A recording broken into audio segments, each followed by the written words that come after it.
A moment comes in chess when you need to test yourself at a different level. Chess 24 Premium offers the tools that you need to reach your maximum potential. From hundreds of interactive video lessons to becoming part of the Chess 24 community. You can analyze with friends or coach your students live. You get 24/7 coverage of chess news and events, access to premium analysis and commentary, and the chance to interact with grandmasters and other top players and coaches. Get advice from the best and even challenge them to a battle. Be the best chess player you can be. It's time to level up your game with Chess 24 Premium membership.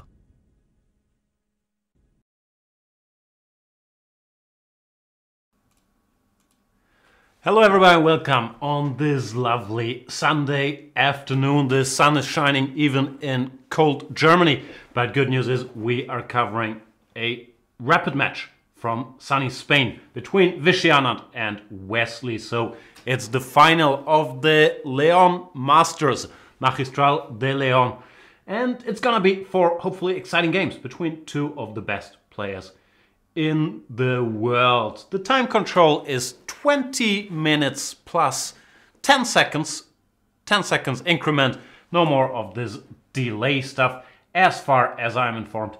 And the favorites, Wesley, so one of the hottest players at the moment, 23-year-old, originally hails from the Philippines, now represents the United States of America versus the legend Vishy Anand. Has already won the Leon Masters, I believe 9 times, and is going for title number 10. Both of these guys had to qualify to make it to the finals, and it wasn't exactly smooth, tough word, because Wesley had a little accident in his very first game against Jan Duda, the number 2 rated junior in the world, where Wesley, I believe in this position after bishop takes f3, played the move a takes b4, which is probably not ideal because his opponent took his queen, and that's unpleasant to be a queen down at this level. Therefore Wesley lost his first game, then went on to win, which one was it, the last game? Against Duda from a very complicated position against one of these weird, what's it called, King's Indian attacks at a position like this, where I'd have gotten checkmated with the black pieces and this horsey on f6. But Wesley managed to defend very well and win this game.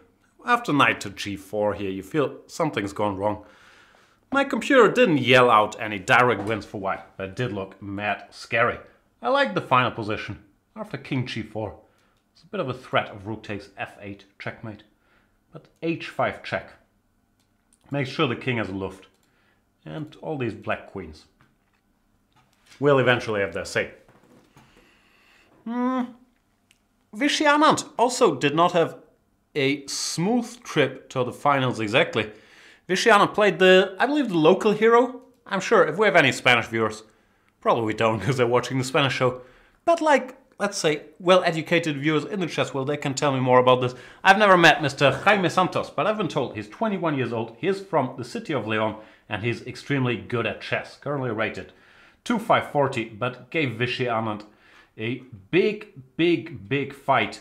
Won a very nice technical game somewhere, I can't remember things, the second game I believe, where Mr. Jaime Santos won a very dry technical position against Vishy Anand, not the type of position you would expect to win against a much higher rated player. But Santos did it, then had another good position in his other white game. After queen c7, this is what caught my attention. Probably you guys won't care, but it's a theory thingy that I found very cute. I know this position, this is supposed to be fine for black, but here after e6, Santos played the very nice move queen to e1, which I had never seen. Unpinning this little horsey, so you're now threatening bishop f4. After the very logical bishop d6, we see another idea of queen e1, f3, bishop h5, and queen h4, extremely awkward, targeting this bishop, which does not really have anywhere to go. Bishop g6 you take, and hg will not work because this rook would be hanging. Well, after knight f6, knight f4, Santos got the advantage and put a lot of pressure on Vishy. Vishy, however, made it to the Blitz tie breaks, and there he used his experience, his class, to win his semi-final match. So both favorites, Wesley, so Vishy, Anand, make it to the finals, but it has not been smooth sailing for either. We'll see how things go in the finals. We'll see how technology works, all that good stuff. But I'm looking forward to an evening of hanging out, watching some high-class rapid chess. Because I was gonna say we don't get enough rapid chess, but that would be a bold-faced lie. We just had the Grand Chess Tour in Leuven and in Paris, filled with rapid chess. And let's remember that Wesley did extremely well in the Leuven part of the rapid, which he won with, I believe, 7 out of 9.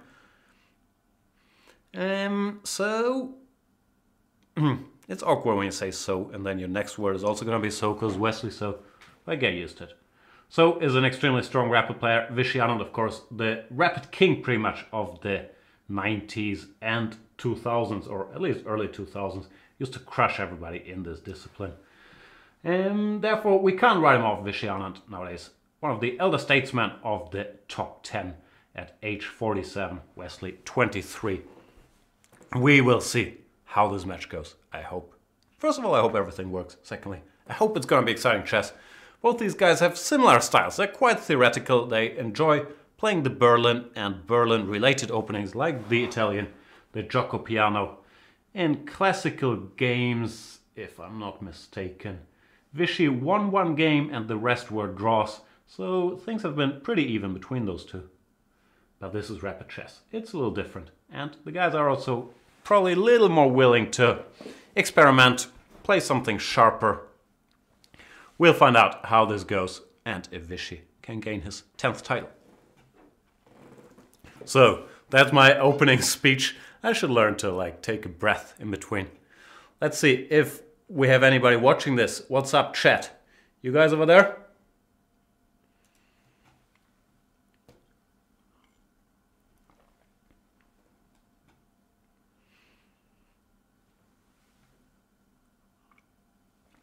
Pramod NVS is in the chat. What else could you ask for? Lord24 says, Basher, no good. I have no idea what that means. So it does look like there is some people following this event, which is supposed to start any minute now.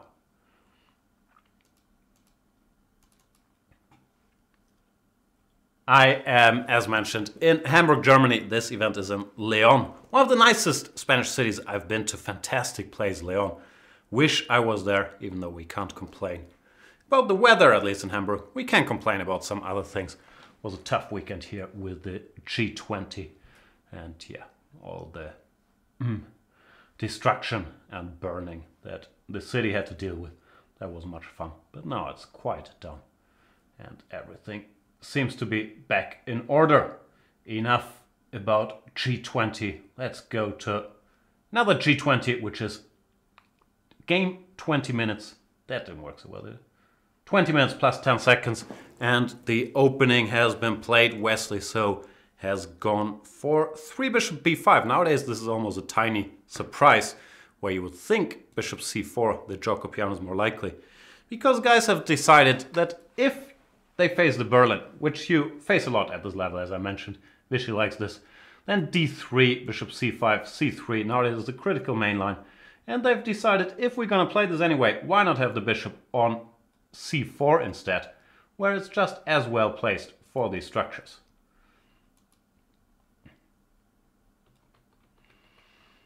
So far, nothing too unusual, but after, first of all, in this line, after d3, bishop c5, c3, recently the trend has been the move d5 in this position. Forcing the situation in the center, knight takes e5 is no good because of castles. So there's been a lot of debates about d5, ed5 recently. But Vishy decides to go his own way, which of course has been played a lot, castles. And here the main move is d6. Anand plays rook to e8, which he has unpleasant memories of from the other side of the board. And I believe one of the World Championship matches he lost to Magnus Carlsen. Magnus won a game with his move rook e8. Of course, the main idea is to cover the e5 pawn, so there's no more bishop c6, followed by knight takes e5. And the other is to stay flexible with the d-pawn. Maybe the d-pawn can go to d5 immediately. Maybe this bishop can retreat to f8 or e7 before moving this pawn to d6. So it's a half-waiting move, and we see 1 point in the way the game went after bishop to g5. a6, bishop c4. This bishop retreats to e7, which might look like a loss of a tempo, since this bishop went here earlier. That's an extremely typical reaction to any bishop g5 based activity. As a rule of thumb, whenever white goes bishop g5, and black has not played d6 in these positions yet, you want to go bishop e7, unpinning and asking the bishop what it's doing on g5 really. Because black now has ideas like d6 followed by knight to h5, offering the exchange of these bishops and activating the knight. Therefore, bishop g5, bishop e7, a very typical reaction. And we now have a position that is extremely close to all these trendy gioco piano Italians that people are playing. Let me explain. If you played this, for example, let's say I go here, here, castle. I go bishop g5, bishop e7, a4. Looks reasonably familiar, does it not? Rook e8, castles. a6 would be the position from the game with white to move, now it's black to move. But rook e8 and a6, arguably not the most important moves to make in these structures. So we have an Italian where black is half a tempo up maybe because the white bishop had to move again after a6, bishop c4. But it doesn't really change things. a6 is not that useful here with this bishop already back on e7. So it does not provide any extra shelter for the bishop. My personal opinion on all these bishop g5 lines is that black is fine. Of course, it's never that simple, but I always felt if bishop g5 can still be met by bishop e7, then this move knight h5 I mentioned. If these bishops get exchanged, there is not much for white to hope for.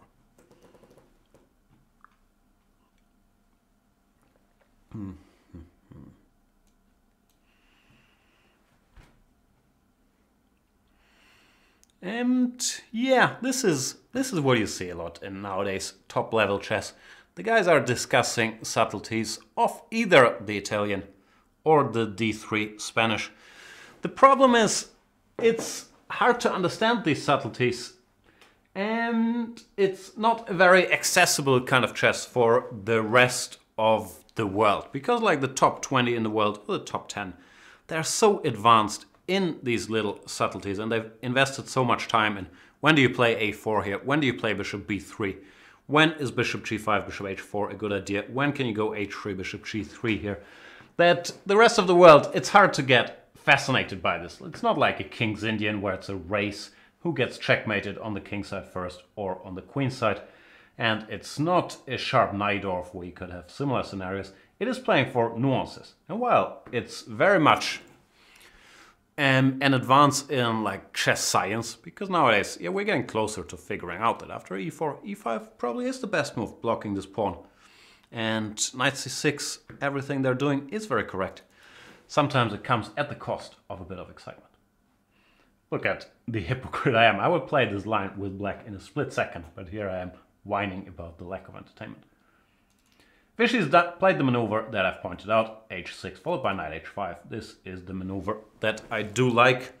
After bishop e7, queen e7, I do believe that black is perfectly fine here with his knight coming to f4. The queen can go to f6. If needed, the bishop can go to e6. So it looks like there's nothing to be afraid of. One thing I'm wondering because of this rook e8 move. Can you do this? Or is this just madness? The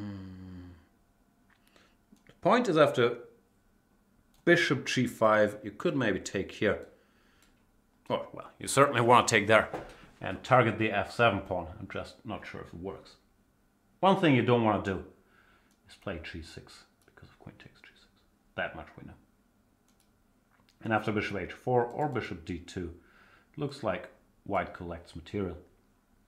So knight g5 could very well have been a surprise shot, but Wesley's played the natural move. Bishop takes e7, queen takes e7. What is there to say about this position? That has not already been said. Probably many things. I don't think that much has been said about it. But I believe it is very close to equal. We've seen, probably not this exact position, but something very, very similar in the game Carlsen versus Kayakin from the World Championship match. The game that Carlsen won to come back into the match. Which game was that? Number 10? I believe number 10. Where Magnus managed to generate a little bit of pressure out of the structure. I've mentioned before that I don't believe that white has anything here objectively. Rook to e1 has been played and knight to f4. Knight f4, of course, raises the question, is g3 a good move here? My best guess is the point is not to put the knight back to e6, but to actually put it on h3, king g2, and now keep it there for the time being, trying to make life a little harder for white by targeting this pawn. Maybe queen to f6. In worst case scenario, you can always bring it back to g5. Wesley shows no interest in having this knight closer to his king, goes knight to f1, now the typical maneuver, opting for the e3 square. The situation remains balanced, but there are decisions to be made. The way Kayakin handled this position was putting his queen on f6, intending to bring the other knight, the knight from c6 to e7, then maybe to g6, which gave him roughly equality in this game I mentioned earlier against Magnus. There are also other approaches you could think of. You could try to pin this, which is a little more double-edged. Because after knight e3, this bishop looks nice pinning the knight, but sometimes white can even afford to play a move like g4. The bishop on g6 will be a bit out of play. Even though g4 here looks a little insane to me.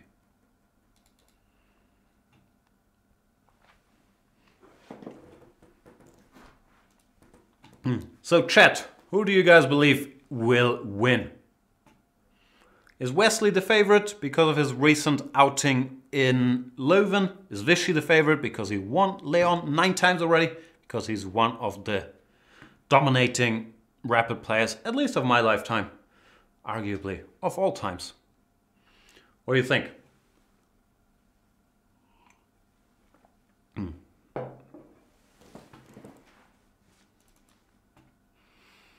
As for the game, no excitement. Bishop to e6 has been played. Very, very solid, both guys. Very, very solid.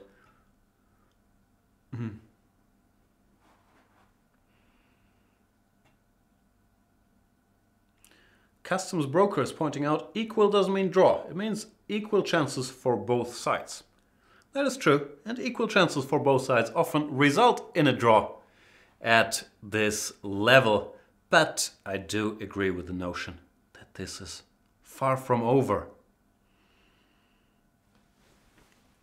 Drawbreaker believes Wesley So is a favorite, so because he's better now. And Alistair Condy also thinks that Wesley is the favorite. Looks like so far, no pun intended, more believers, or well, not really believers, more people think that Wesley is the favorite. He's also the higher rated rapid player currently. I believe, let me look it up, I could be wrong, that in the live rating list, Wesley is number 5 in rapid at the moment. Let's see.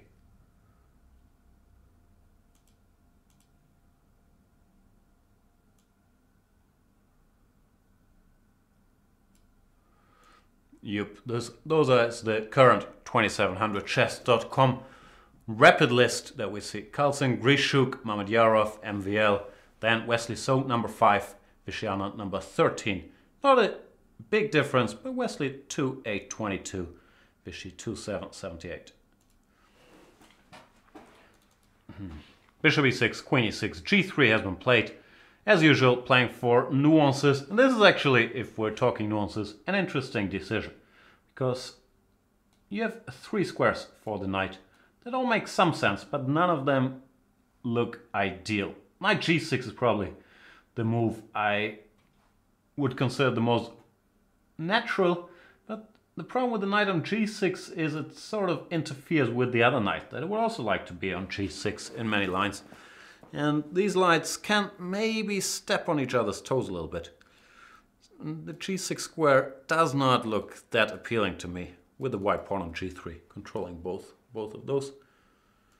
Knight h3 check. I'm also not sure if this goes anywhere after king g2. We don't really want to go knight g5, because after takes, well, the white structure is just a little better.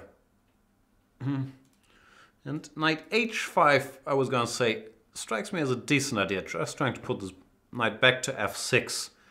But in the meantime, Vishy has played knight to g6. Not that concerned about these knights getting into each other's way.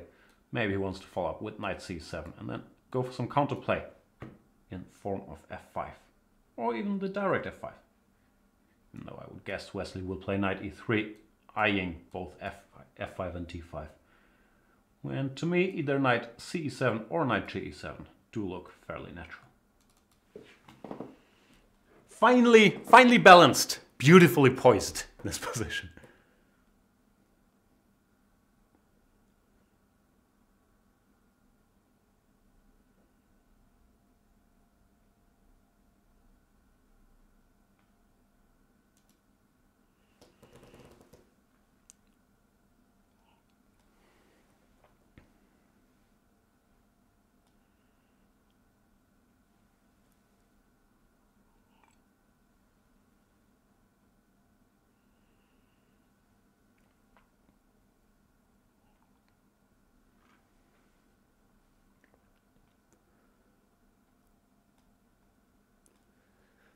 I'm reading the chat.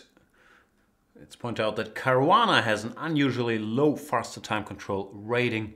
I thought these things have evened out a bit over time, but Caruana had a poor showing in the recent Paris Grand Prix Rapid, so probably he took a big hit there in his rapid rating. But yeah, of course, not everybody will have the exact same rating in rapid and classical.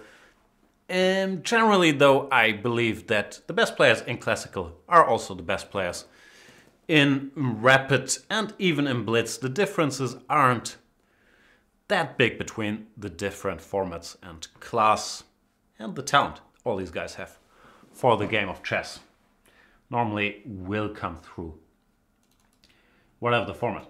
Wesley has played the move d4, not waiting for black to play f5 or d5. Decides he should be the first to seize initiative in the center. I wasn't sure what happens if black takes, because after c takes d4, d5, this structure strikes me as decent for black. If white goes e5, you could even think about undermining it by going f6 here very quickly, and this knight on f1 is a little far away from the action. You could also think about, I don't know, if you start with a5 or with knight b4, probably with a5, trying to establish this knight on the b4 square. Therefore, e takes d4 looks like a natural move to me. Let's see if Vishy shares that opinion. Of course, you have to address the threat of d4, d5 winning a piece. And yeah, moves that are just reacting to that, like knight c7, look a little too passive. I'm not sure this really spoils anything. I don't see any direct way to punish it, but it does feel a little passive, admitting, okay, you've spilled first blood, you took over the center, you've gained control. Therefore, I would expect that Vishy will play e takes d4 here. When after cd, d5 strikes me as fine, so maybe this is the way Wesley wants to play. And here, take with the queen. We've seen similar structures. If white can manage to establish like knight e3, c4, f3, king g2, whatnot, then he normally is a little better. But this looks like there's still some work to do until we get here. For example, the pawn on e4 would be hanging after knight to e3. And there are some ideas maybe with knight e5, knight f3 check. So my gut feeling would be that this is okay for black as well. And that e takes d4 should equalize here, but I'm very curious to see what Vishy will do. I'm also wondering, I don't know, but that's bad, I guess, if you could go for the immediate d5. After takes, knight e3.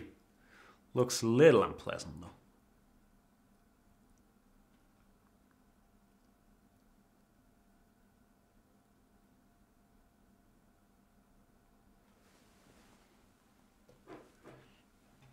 James Maskell is pointing out that the Ukrainian guy Shkuro is 2800 plus a Blitz, but 2500-ish at classical. Yeah, there's some rumors about Shkuro and where his Blitz rating originates from, but I'm not educated enough on the topic to have a strong opinion. I believe Svidler mentioned something the other day that Shkuro, yeah, played a lot of not so strong tournaments.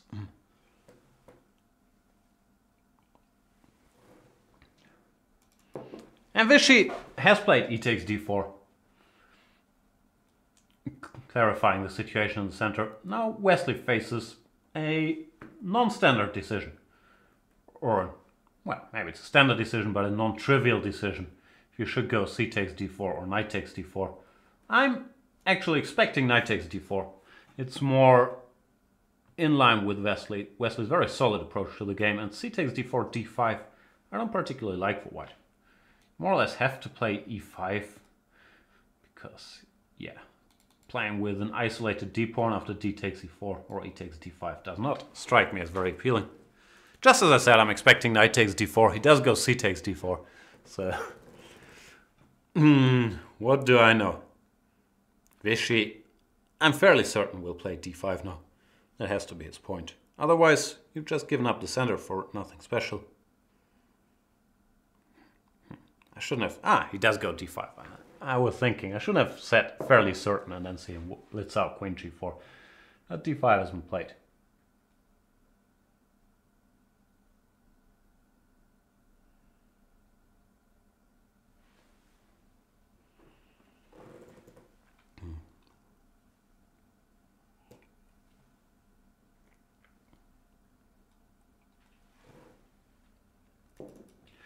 e5 played by Wesley, as mentioned. That's the only way to keep the pawn formation half intact.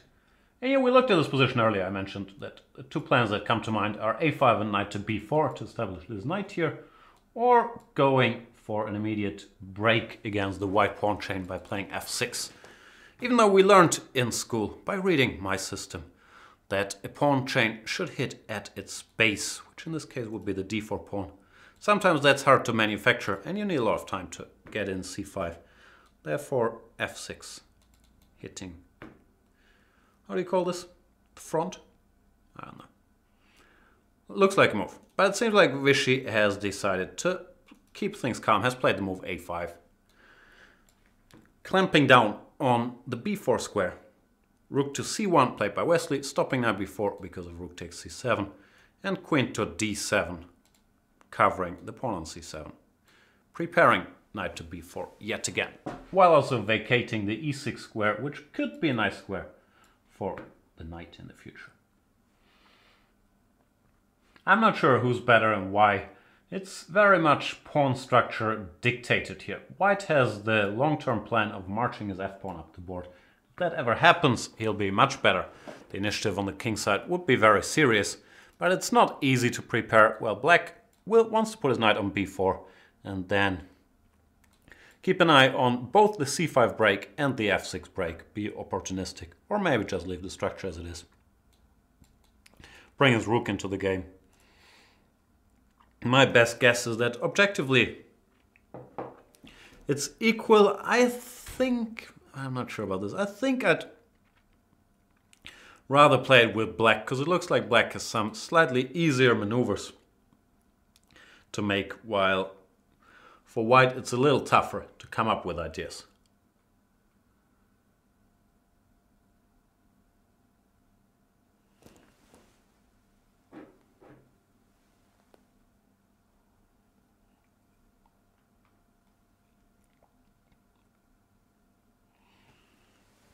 I'm reading in the chat that Vishy will hold this Yeah, I don't think it's a position where we should talk about holding, because it's not clear to me who's pressing and whatnot. So far, it seems like a roughly equal position where anything can still happen, because the pawn structure is now unbalanced enough that it's no longer just equal and let's exchange a couple more pieces, make a couple sensible moves and shake hands. Here, the tension is actually built into the pawn structure. Like black, as mentioned, does have, for example, this plan. To go for c5, white is dreaming of pushing his f-pawn up the board. It's very likely that one side or the other will be better here after a couple more moves have been made. Customs broker is saying, Jan, you're showing great planning skill. I'm not quite sure what you mean. Do you mean my expert arrows pointing out expert moves? Thank you, sir.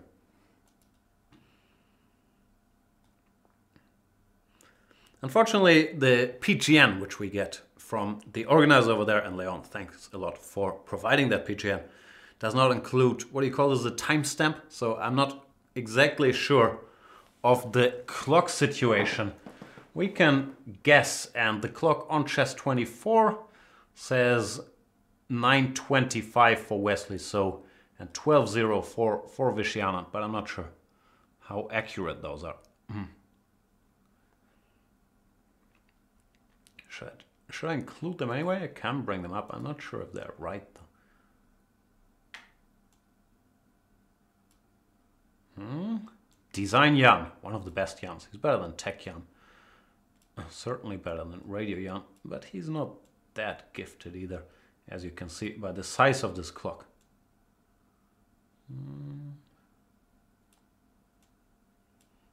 Oh boy, this is sad. Anyway,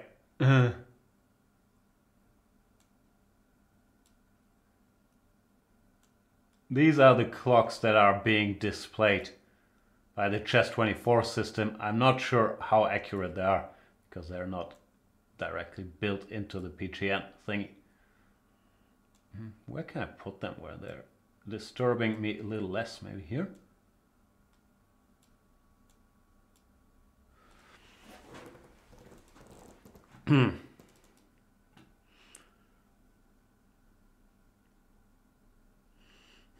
I'm not sure if Design Jan has a long career in this business.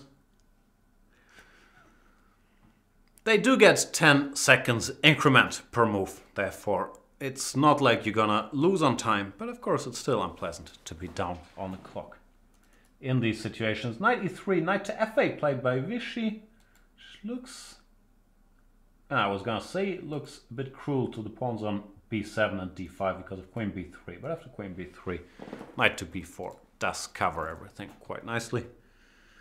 Still, knight f8, I don't know, something. The knight wants to go here. Something feels a little off.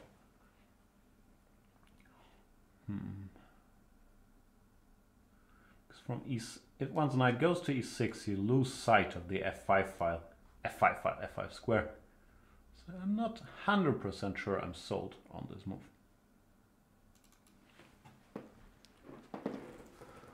We'll see what Wesley decides to do. What moves come to mind? Rook c5, but all my attempts at grabbing this pawn, I think, are just well met by knight to b4. There's no grabbery to be done. Maybe knight h4, trying to go here. Knight e6, then jump. That could make some sense, even though I'm not sure if there is really any attack. The knight looks pretty, but by itself, how much can it get done? Black has the idea of king h7 and potentially g6. Still, it looks like a sensible maneuver. But Wesley's played queen b3, which was my first instinct, but then knight b4, and I couldn't see what comes next. Knight b4, knight to c2 apparently has been played.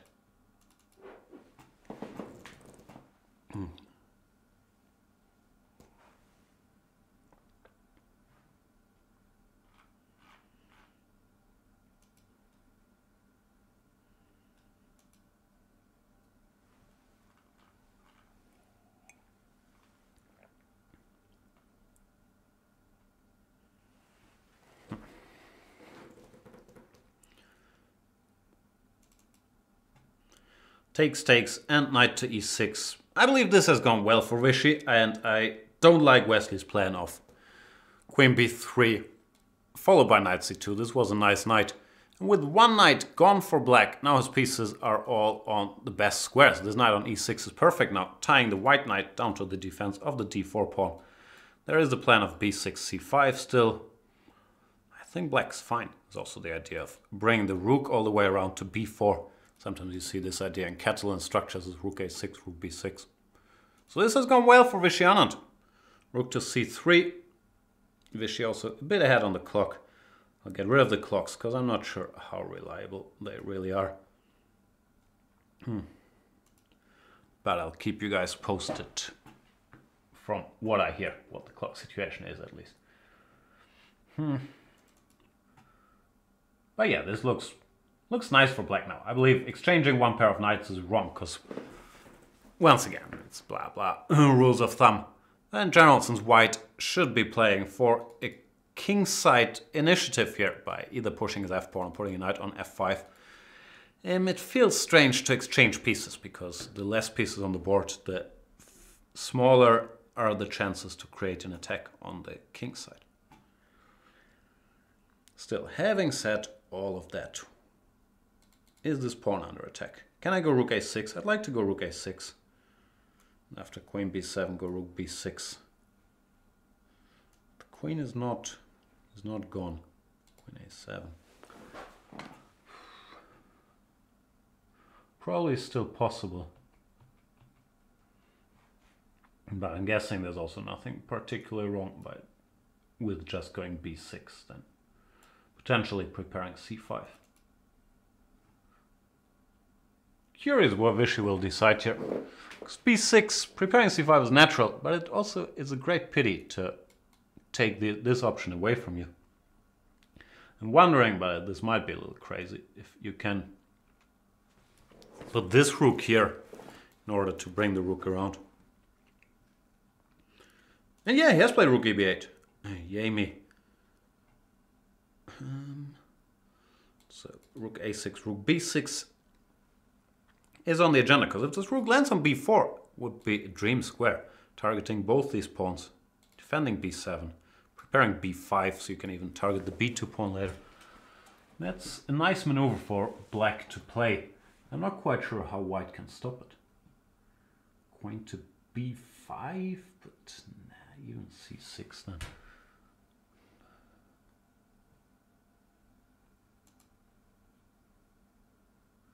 Yeah, I prefer black in this position. Not sure how serious it is, but it's certainly nicer to play.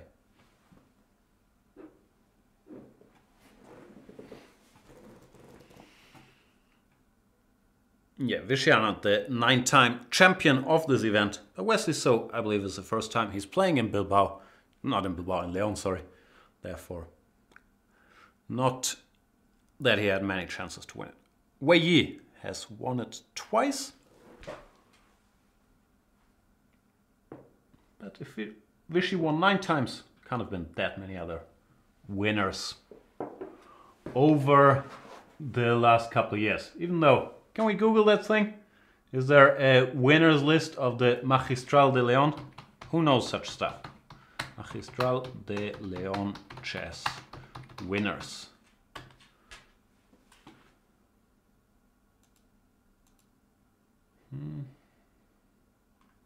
Nah, I'm not getting anywhere. I'm bad at Googling. Maybe I should try in Spanish. Ajedrez ganadores. Pardon my R. I know. It's wrong. Nah, I'm not getting anywhere. And I will stop embarking on this quest of trying to find a list of winners right now.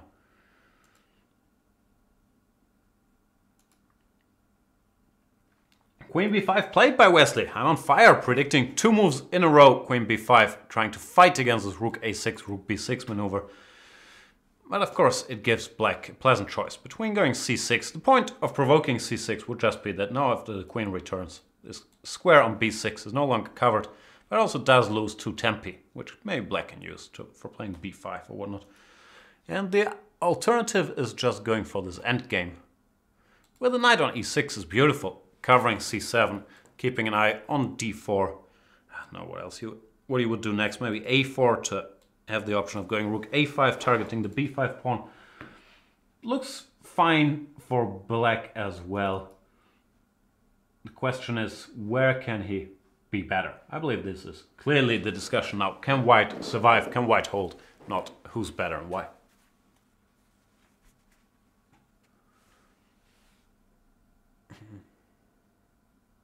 And I'm being told there's a list of winners in the article on the front page.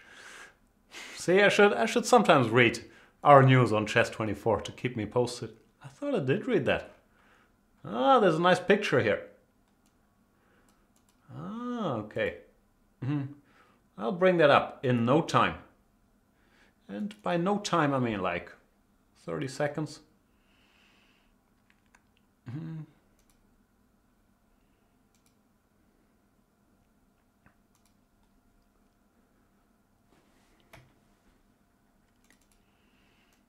That was close enough, wasn't it?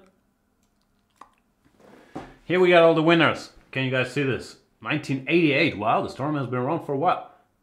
Javier Campos won. Joseph Pinter in 1989. I played Pinter.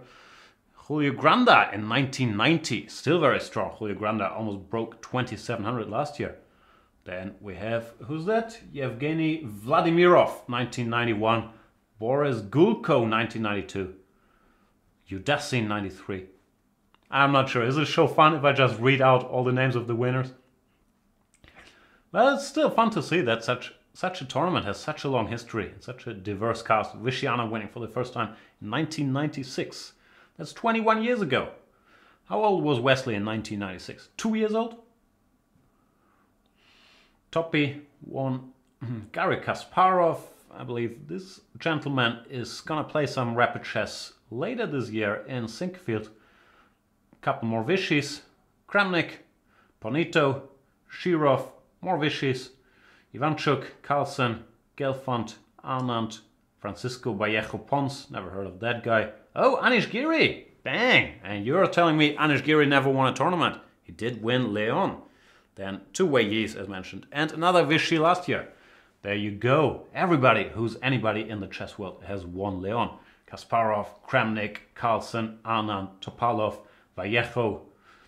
Very impressive list of winners indeed. In the meantime, Vishy has decided to take on b5 and play a4, which is, the idea I pointed out, to go rook a5.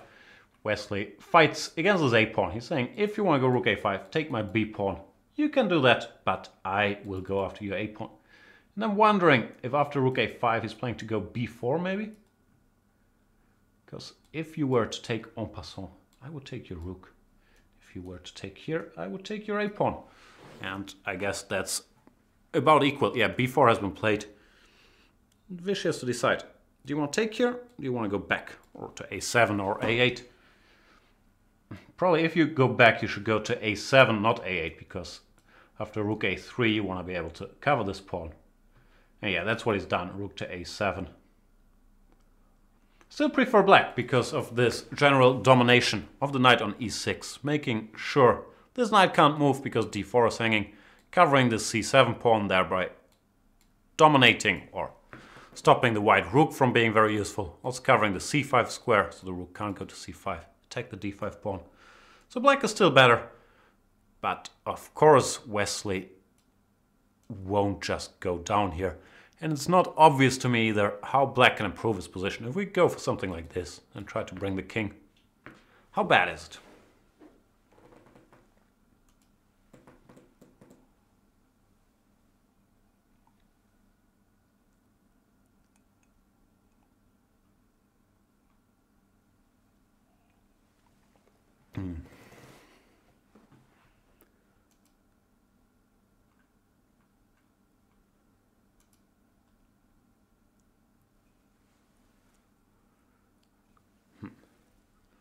A lot of discussion in the chat. Turfan Fragment takes issue with me referring to St. Louis as Sinquefield. The tournaments in St. Louis are frequently called Sinquefield Cup, so I don't think that's too wrong, but thanks for the correction anyway. James Maskell says, stop asking questions like, how old was so then? Makes me feel so old. Tell me about it. I feel the same way.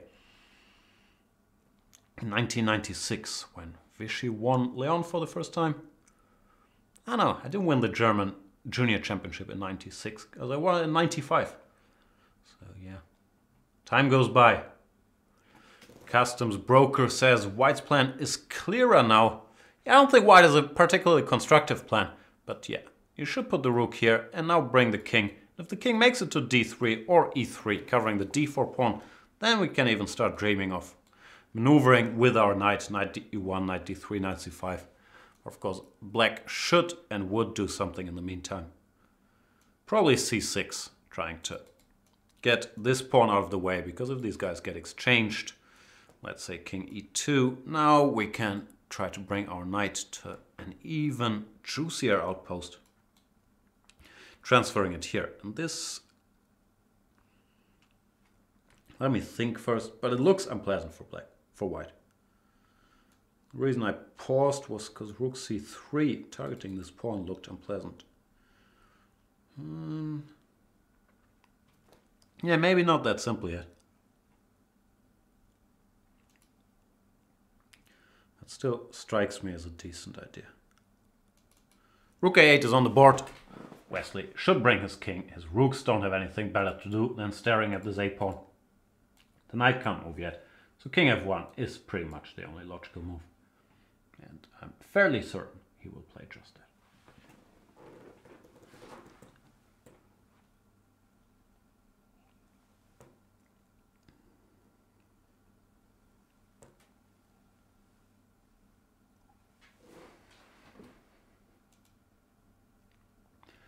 The clocks, as I said, I'm not sure I trust the clocks on the Chess24 site, since we don't get the timestamps in the PGN. Look at me with all the technical tech lingo. So yeah, I'm not sure if these clocks are to be trusted. Let's say Wesley is down to 30 seconds versus 7 minutes for Vishy Anand. I don't trust them, so I switched them off.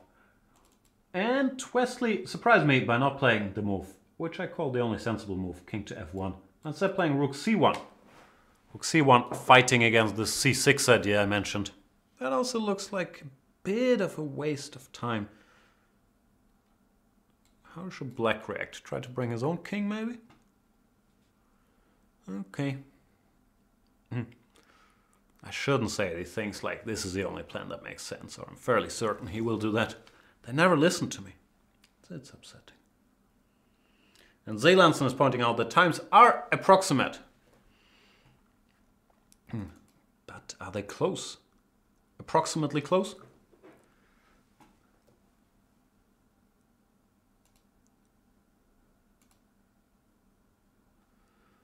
I'm not sure. g5 played by Vishy. Also a nice move, threatening g4 and just grabbing space. h3 by Wesley, trying to stop g4. And you wonder, can you go h5? Because if white has to go g4 to stop the threat of g4, then you're losing control over the f4 square. g5 is a nice idea. Here, I'm not sure how serious it is. Yeah, this has happened. h5, g4, takes. I wasn't sure, by the way, about takes. You could make a case for h4 to fix this weakness on h3. The problem is it's hard to attack, because whenever you go knight f4, knight takes g5 would defend it. And yeah, I'm aware there's a knight fork, but white would probably stop that. But Vishy decided to take and go king to g7. Hinting at maybe swinging his rook around. It's not what they call a reach around, as far as I know. King to g7. Intending rook h8 or maybe f6 under some circumstances. Also introduce the idea of just going king g6, followed by putting the knight on f4. Vishy is doing well.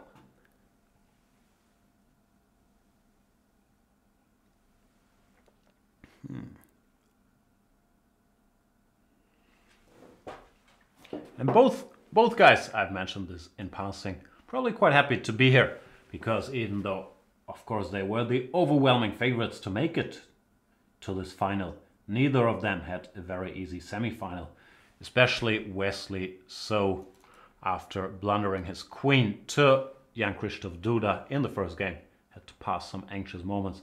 And Vishy Anand likewise against the local hero Jaime Santos had to go to the tiebreak after making it 2-2 in their match. Therefore, both sides did not have a walk in the park to this final. I'm wondering, I'm not sure how much of a factor that is, but it could be a tiny factor that Wesley's match was, which day was it? On Friday, the day before yesterday. He had a day of rest while Vishy is playing back-to-back. Shouldn't matter too much since, yeah, it's only quote-unquote 4 rapid games, but still it's a factor that could slightly favor Wesley, that he could rest for a day, already prepare, because I'm sure he expected to meet Vishy in the finals, while Vishy had to get the job done first. But it's not a big thing. King to f1, useful move to make, just stopping any potential knight fork on e2 ever. One thing you also have to keep in mind though is to stop any potential mates after rook h8, knight f4, rook h1 checkmate. But for now, this knight could even block that. Yeah, the clock, as mentioned, can't be too accurate. Therefore, let's get rid of them and operate under the assumption that no one's losing on time here. Because they get 10 seconds increment. Very rare that players lose on time with increment, especially since all of the top guys are now very much used to playing these time controls like 20 minutes plus 10 seconds.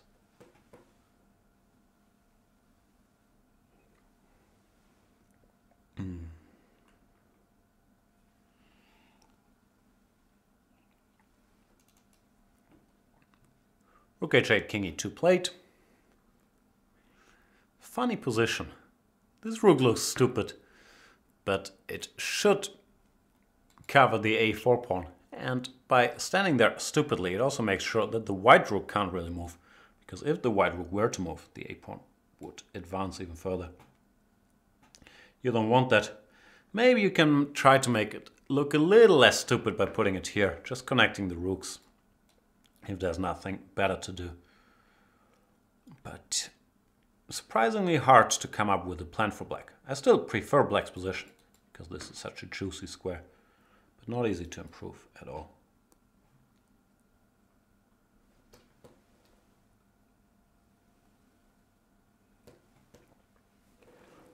I'm not an expert in clock management, but if they started more or less on time, which was 40-something minutes ago, 45 minutes ago, which would mean that with 20 minutes plus 10 seconds per move, neither side can have a lot of time according to the clocks here. But these clocks, they don't understand increment if you don't get the timestamp. Wesley is down to his increment and Vishy has 3 minutes left. Vishy played rook h3, going for a little diagonal pin, setting up a cute little threat of knight takes d4 check in passing, forcing Wesley to go rook ca1, defending against knight takes d4. The point being that after knight takes, rook takes a3. Now his rook on a1 covers the colleague, so knight takes d4 is not a threat. Rook a1 has the added advantage that it seems to be collecting the a4 pawn. No? I'm not quite sure what Vishy's point is here. His position is so beautiful that I still don't think he can be worse. But did he more or less give this pawn for nothing? Did he miss rook ca1? What's going on? Let's say whatever, something like this, takes. And black has a draw. Hang on. Yeah, he has a perpetual by going knight f4 check. King e3, knight g2 check. The king has to go back to e2 to defend the knight. Knight f4 check makes a draw, but I'm not sure he has any better than that. He played not king g6, but rook a8. After rook takes a4, of course he still has the same mechanism with knight f4, knight g2. But can he play for a win? Can he play rook takes a4? I don't know, rook h8 maybe. Black is so well coordinated that the extra white pawn does not matter. But if there's sufficient resources to play for victory, I'm also not certain. Maybe instead of rook h8, rook f8, planning f6. Oh, but then rook a8, just getting rid of the rook. Now I have a feeling that this should lead to a move repetition now. I can't see how black can use his beautiful coronation for more than a draw. Let's see if Vishy comes up with something.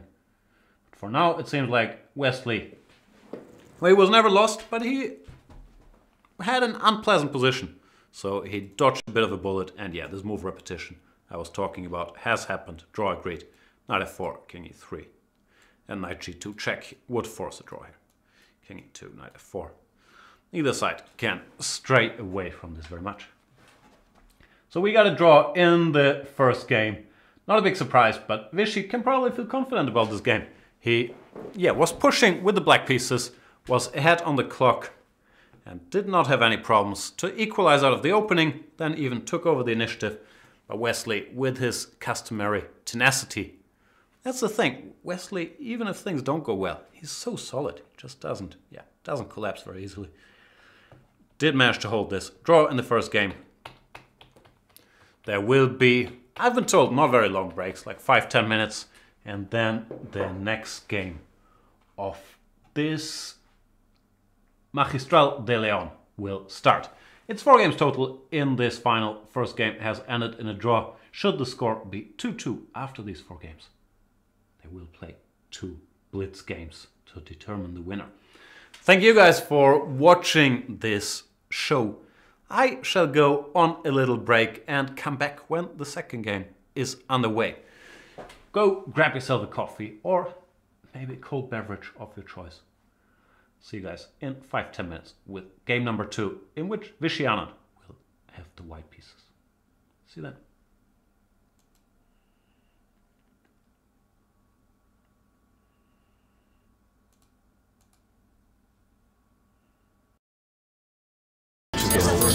In the marshal itself, I've never been over this game.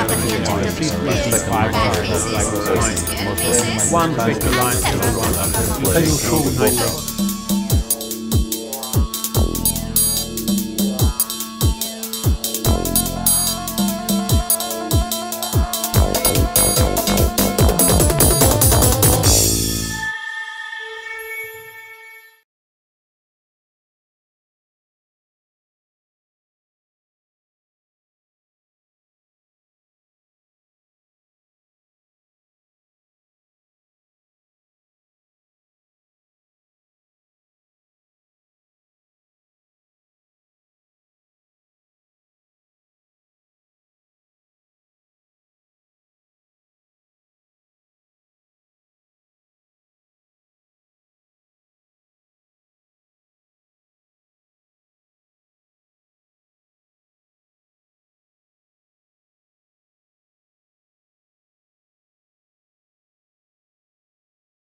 Welcome back, everybody, where the second round of the Leon Masters has just begun, so we will jump right into the action of game number 2. Vishy Anand with the white pieces, and it's a surprise opening. It is the French by Wesley, so I can't recall having seen Wesley play much French, but that's what we were also hoping for from these rapid games, that maybe Wesley or both players don't feel like playing the Berlin Wall every game, but experiment with some new weapons, some sharper openings.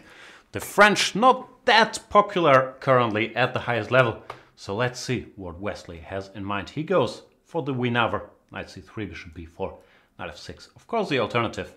Vishy plays a main line, e5, c5, a3, bishop takes, b takes c, knight e7. All of this well-known stuff. The critical move for a long time has been queen to g4 here, targeting the g7 pawn. In the days of Fischer, they discussed, no, even after the days, even nowadays, they discussed a lot of this queen c7, queen g7, rook g8, queen h7, cd4 stuff. And yeah, I know, there's other move orders. You could argue for starting with cd4 and meeting queen c7 with bishop d3. But none of this happened. In this game, Wesley played the move king to f8. A move I don't know very much about. I've seen people play this. There was a brief period of time where castles was very fashionable here. But I believe after bishop d3, white was leading in that theoretical debate. King to f8, I know nothing about. Obvious plus is that it defends the g7 pawn. Obvious drawback is you lose the right to castle. The advantage king f8 has over castles is that you're less vulnerable to stuff like bishop h6 or also stuff like bishop d3 and bishop takes h7. Your king is not on the same file as the queen, and the h7 pawn is still protected by the rook on h8. But it's still a very, very responsible decision to make. Responsible? I don't know. Committal is probably the word I should be using.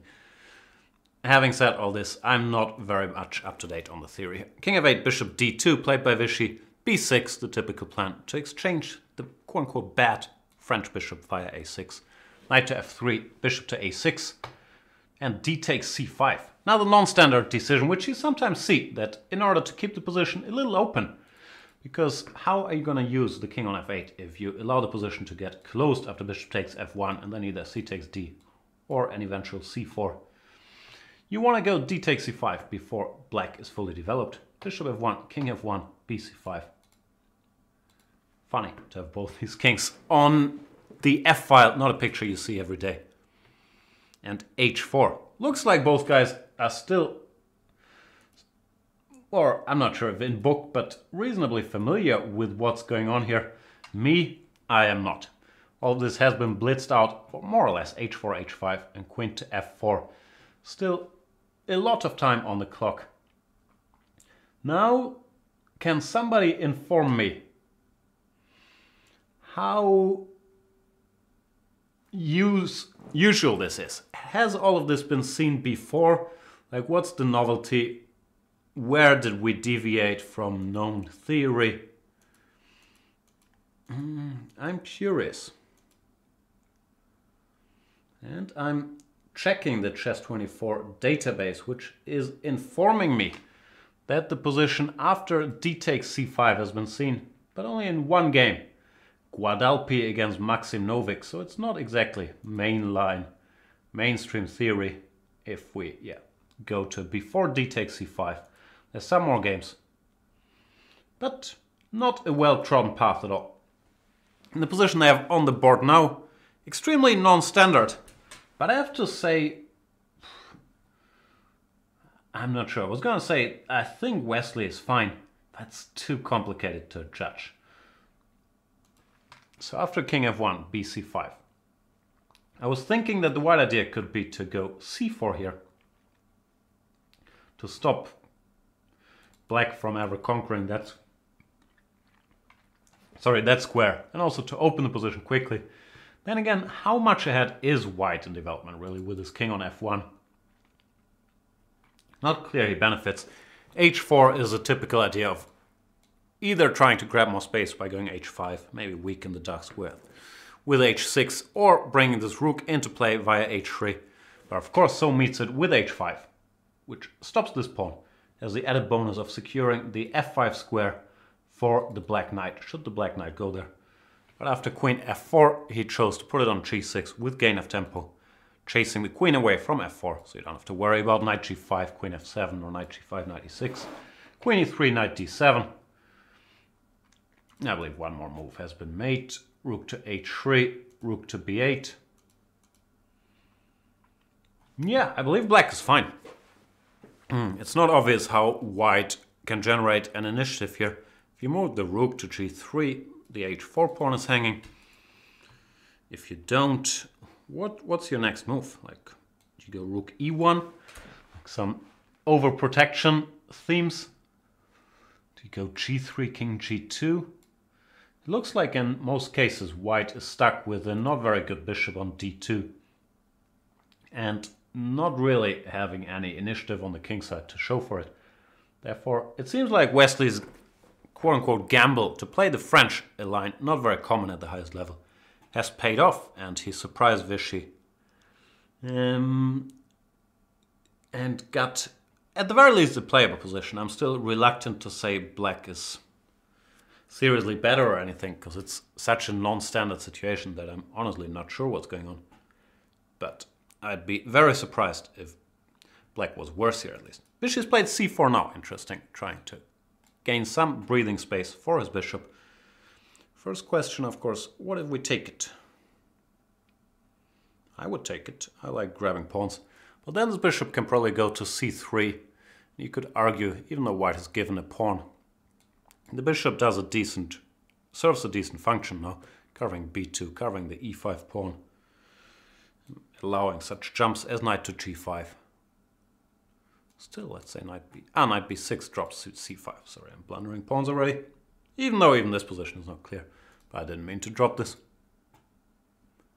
This is an interesting idea by Vishy, c4. And I'm not sure how Wesley should react. d4 I don't like, because after d4, queen goes to e4, controlling a lot of the light squares on the board all of a sudden. So I'm not a fan of d4. I'm wondering if we can do nothing. But no, I'd take the pawn. Big surprise there. And Sachin Roy in the chat is pointing out the idea could be bishop c3, knight g5, f4, f5. Yeah, I agree. It's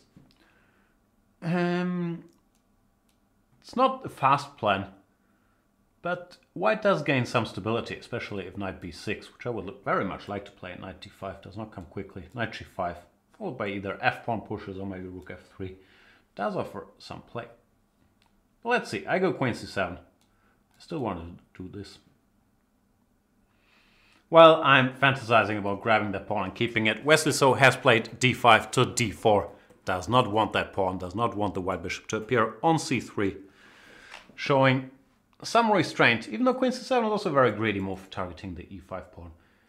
And if white were to defend it by rook e1, then Wesley would happily offer an exchange of queens. Challenge this centralized lady.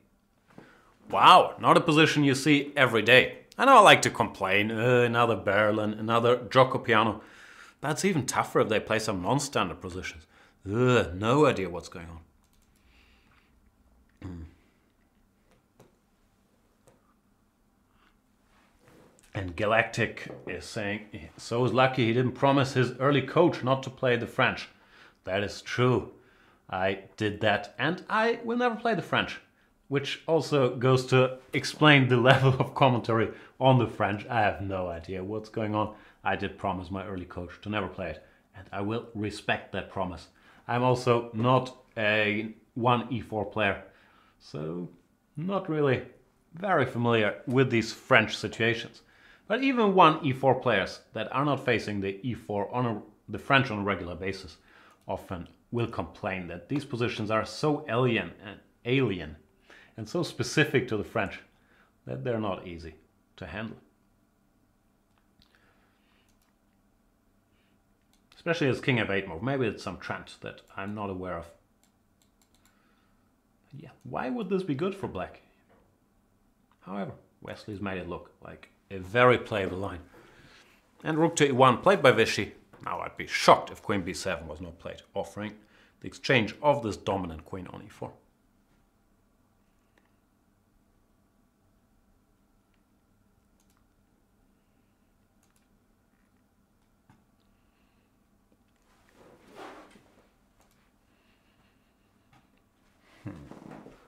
The big question is how black can get his dormant kingside into play, mainly the rook on h8. But he doesn't really need to right now. Like, if you were to get the endgame, black is just better. You could go king e7, bring the rook to b8. And white is struggling to equalize here. King e7, I understand. This bishop g5 check, but just as a long-term prospect to free the rook. This is very pleasant. So after queen b7, I would guess white should avoid the exchange of queens. Go queen d3. But I already feel much better with, as black, with my queen patrolling this long diagonal instead of the white queen. But still, this looks like logical play. And yeah, it has happened. Queen b7 played, queen to d3, and Wesley plays king to g8. What's that about? He doesn't want to go king h7. Maybe it's just making a useful move, potentially. Allowing his knight to jump to f8. But yeah, this situation is still murky. It's not easy to free the rook from h8. Even though the white pieces look a bit like Fischer random chess, just dropped all over the board. And the white pawn structure is not really a beauty queen either. It's still not clear who's better and why, because of this dumb rook on h8. If you could magically put this rook, I can't think of a good square. But even on c8, let's say, I believe black should be better. But it's not going to be easy to do. And I'm stealing ideas from the chat that mentioned that there is a plan of bishop g5, knight d2 and knight e4. It would be nice if this knight were to make it to d6. But whenever the knight moves, the pawn on e5 drops, so it won't be easy to establish this knight on a better square than on f3. In general, I find it hard to suggest next moves for either side, so I should probably read out the moves that they have actually played. Rook to g3, hinting at rook g6, and knight e7. Very logical move, going for the f5 square now. I like it.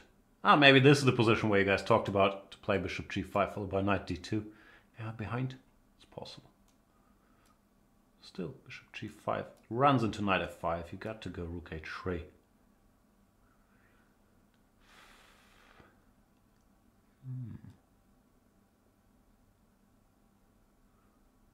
Looks slow, this knight d2 idea. It looks like black should be first to attack something.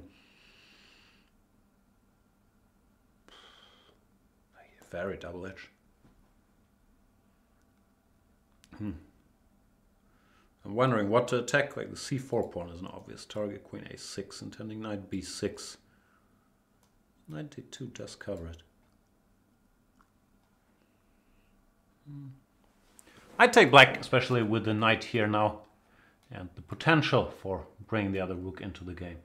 But it's still a mess, therefore anything can happen. And bishop g5 has not been played. It's just a move we were thinking about. Still, Wesley has won the opening battle in this one, no question.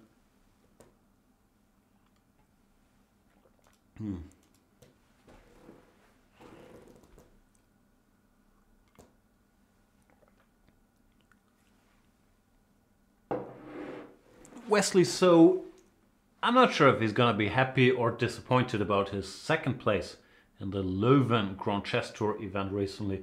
Probably more happy than disappointed. Second, of course, it was a great result. But he went into the Blitz part of that tournament, leading by quite a bit after winning the rapid portion. So a very strong rapid player, but not as strong in the Blitz. At least those are the impressions from the Grand Chess Tour so far. Therefore, I'm not sure. I'm mainly talking for the sake of talking here, but you could speculate if subconsciously he will try to decide this match in the rapid portion, in the 4 rapid games. Try to avoid Blitz games, and that could play a role in him choosing the French and not the Berlin trying to equalize. Now, not a theory that is based on a lot of research.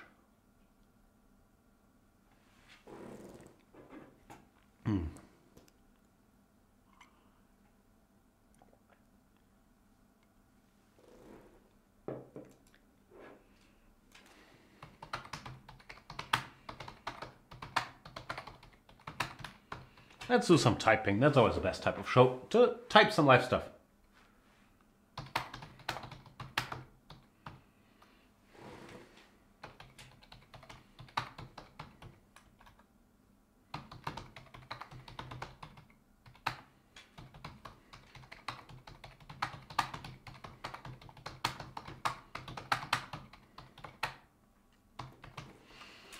Done typing.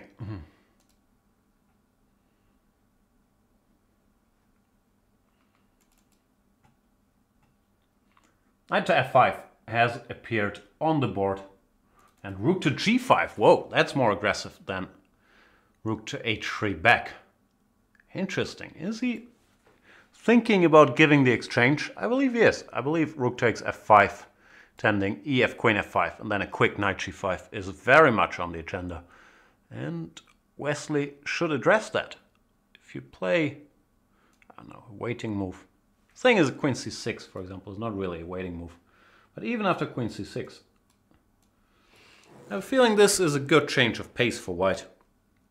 Because all of a sudden, a lot of the pieces make sense. e6 is looming, knight g5 becomes an idea.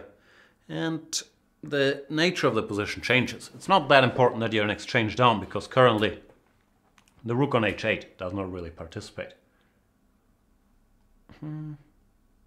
Having said all that, probably black is better here after queen e6 or knight to f8 to stop e6. But rook takes f5 is certainly an idea worth keeping in mind now. Maybe knight f8 immediately, just trying to, first of all, anticipating this. Because now once the knight goes to e6, it stabilizes everything. Doesn't allow e6. Knight g5 can be exchanged, or the blockade can be maintained by not queen c6, because a queen f7 checkmate, but queen e7, let's say, black looks better.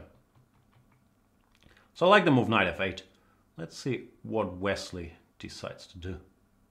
Very double-edged. Everything looks great for black, except for his rook on h8. And yet knight f8 has been played. Let's see what Vishy can come up with. He needs to bring some more dynamic into the position. It's not easy to do, because the only piece that can really make strides is the knight, which would need to go to e4 somehow. But currently the d2 and the g5 square are both not very accessible. Therefore, I don't know, I struggle thinking of an idea. Which is why I should never play 1e4 and these French positions, because you need to be so creative all the time. Maybe make a waiting move. Bishop f4 has been played, clearing the d2 square for the knight. But I can go knight g6, no? Rook g6 you don't want to do. Rook f5, ef, queen f5 maybe? I like it less if this knight gets exchanged too. But maybe it's still playable for white. What else is there? After knight g6, bishop somewhere, bishop g3. Ugh, but it looks very clumsy.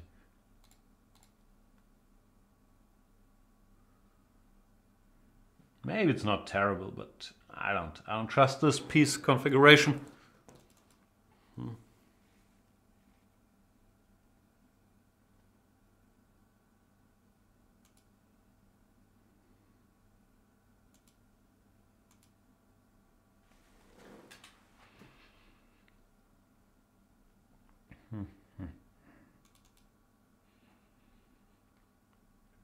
Curious what Wesley is thinking about. Knight g6 looks like such an obvious move to make.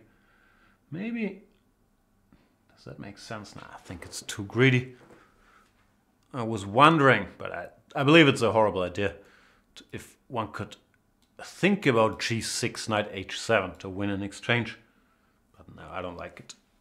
Let's say knight d2, knight h7, knight e4 takes, and bishop takes. Feels like we've paid a high price for that exchange. Then again, it is an exchange. It's just, it's so unnatural. g6, I don't think it will happen. But who knows?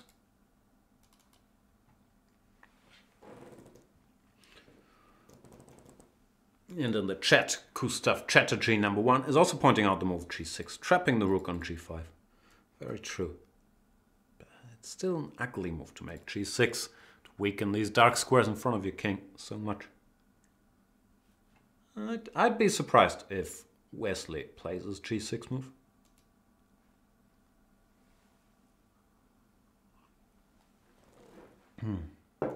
Still, let's check this line. g6, knight d2 seems like the obvious choice.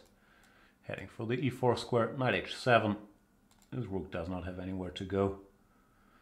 So knight e4 is the logical move. Rook f5 is an alternative maybe, because gf5, which is the move you would want to play. I don't know. Queen g3, king f8. All these pieces look very silly. Then again, white doesn't have any direct follow-up either. Very, very double-edged. And this takes. Black exchange still doesn't matter all that much, because this rook is still not freed.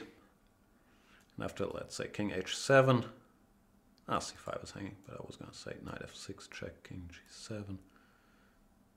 I don't know, here the exchange will actually become a factor. It's not clear how white can improve his position. But Wesley has played the more natural move, the move knight to g6, after quite some thought.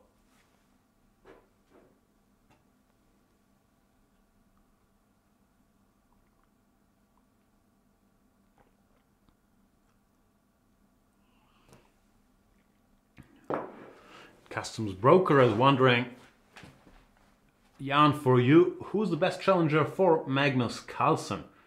Is it Wesley? Wesley's up there, of course. I believe currently he's number 4 in the world. Kramnik and Aronian, slightly older guys, have passed him. But Wesley had this fantastic run that brought him all the way to number 2, where he won the Sinquefield Cup, the London Chess Classic, and Wijk aan Zee. Pretty much in a row.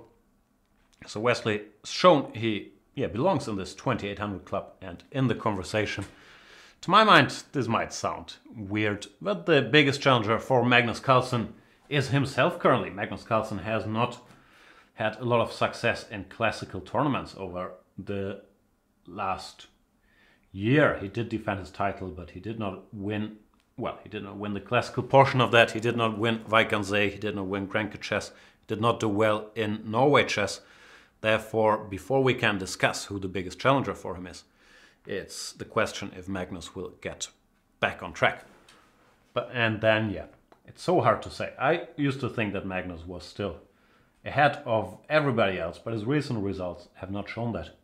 And Wesley makes very few mistakes. Of course, he'd be a very difficult opponent for anybody. In the game, knight g6, Vishy did play bishop g3, did not sacrifice on f5. Wesley plays rook to e8, defensive move, just eliminating any ideas connected with rook f5, ef, and e6 in the distant future, or near future. It looks like this will give white time to improve his knight finally, and knight d2 has indeed been played. I'm not sure about this rook e8 move. It seems like it gave white the time he needed to bring his knight to e4. And if he manages to do that, it's no longer so clear if he's in trouble. Can we grab the pawn? I guess something like this happens. threatening knight f6 and knight d6. Yeah, it looks dangerous all of a sudden. Probably no time for pawn robbery. And what does black do? Rook e8 was a good prophylactic move against rook takes f5, but it seems like it did not address the main idea, the knight d2, knight e4 thing. Maybe he should have played differently here. Obviously, I don't know how, but maybe differently. How can we stop? Knight d2. Queen c7. No, queen c7 probably runs into rook f5, e6. That's what I didn't like.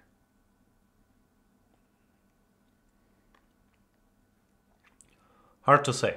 Maybe knight g e7, just eliminating this. And then meet knight d2.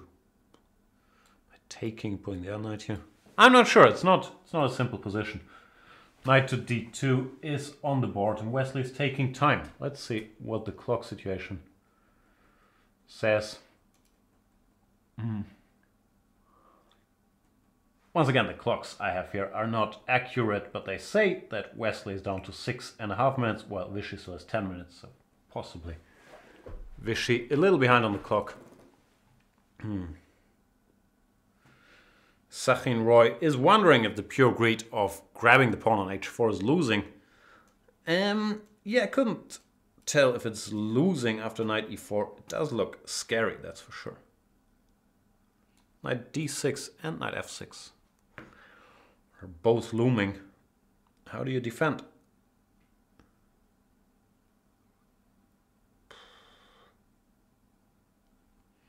King f8. No, knight d6 just picks up material. Queen e7.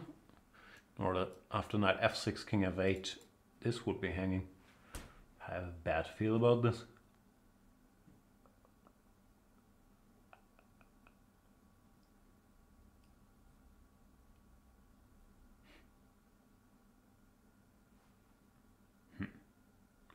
And Prometheus says so has 7 minutes and Anand has 12 minutes.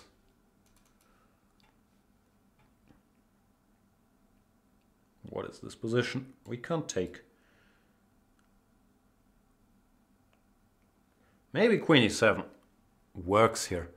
Feels extremely dangerous. Also queen g3, but then back, I guess. All of these lines, you better be sure stuff works, because even this threatening knight f6 check is still scary. I'm not sure what Wesley should do. He won the opening for sure, but now it's such a mess all of a sudden.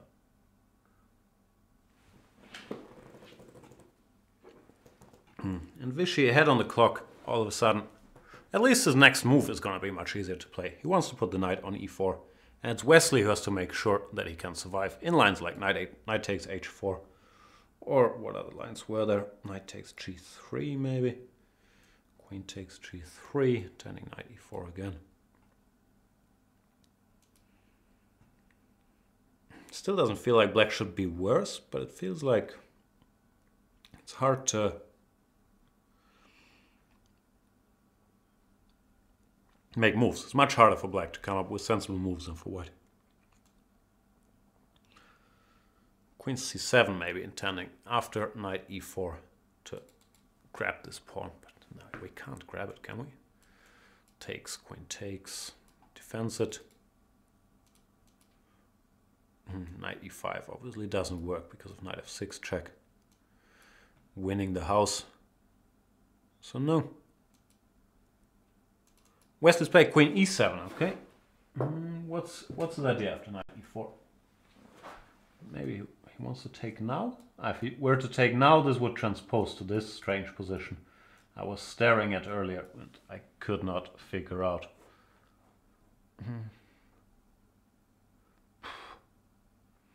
Still can't.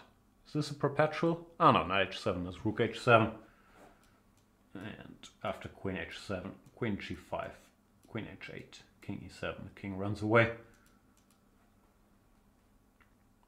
If queen g3 takes, who's better and why? I guess black is fine, no? And king e7. Even though the king looks, ooh, it's very exposed on e7. It's not clear.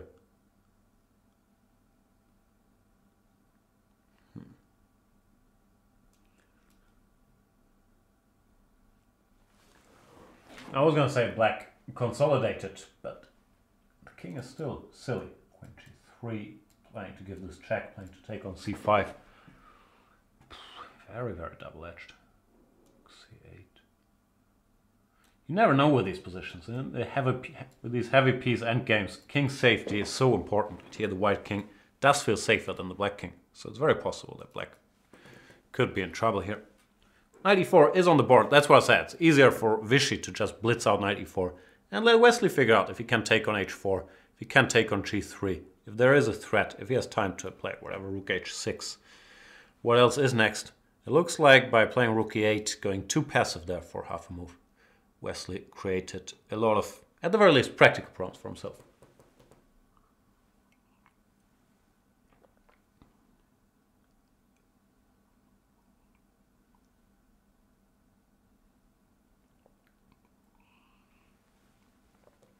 And theorist says he saw the Magnus film and thought it did Vishy a real disservice by portraying him as a computer robot. He was a total phenom when he was younger.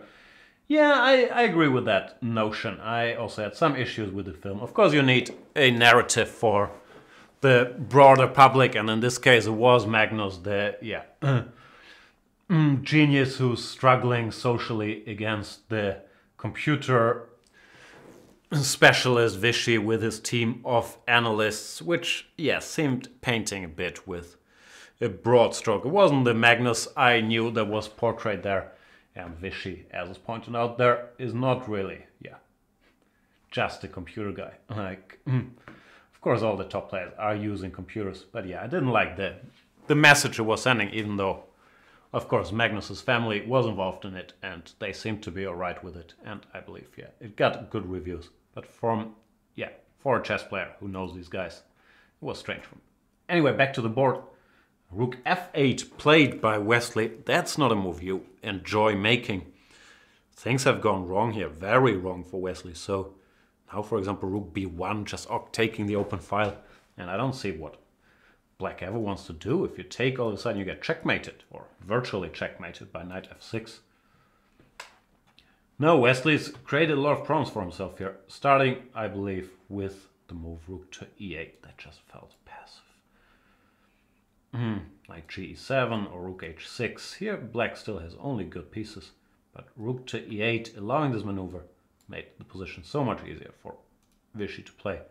And now, after rook to f8, rook to b1 has been played. It's hard for black to organize his pieces. Wesley played rook h6. Continuing the odyssey of this rook. Continuing is wrong, it's actually the first time it moves. But starting it, because the rook on h6 still doesn't really affect the game. Maybe he's now planning to take on h4, that the king has a square on h8, let's say. What move could we make? Rook b5, maybe now you can get away with taking here. Since knight f6 check no longer wins, but can be met by king h8. Even this position, who knows what's going on. But I'm sure white has better options than rook to b5. Oof. Stakes got a lot higher ever since Wesley went for this very sharp French line. And at the very least now the ball is back in Vishy's court for half a move. He's done making the obvious moves, knight to e4, rook to b1, and has to calculate what to do next. Rook b5 targeting the c5 pawn looks like an obvious move to play, but then, as mentioned, it might be possible to take here. What other moves come to mind? Like sacrificing the exchange no longer makes a lot of sense. Knight to d6 also feels premature. Even though this makes some sense.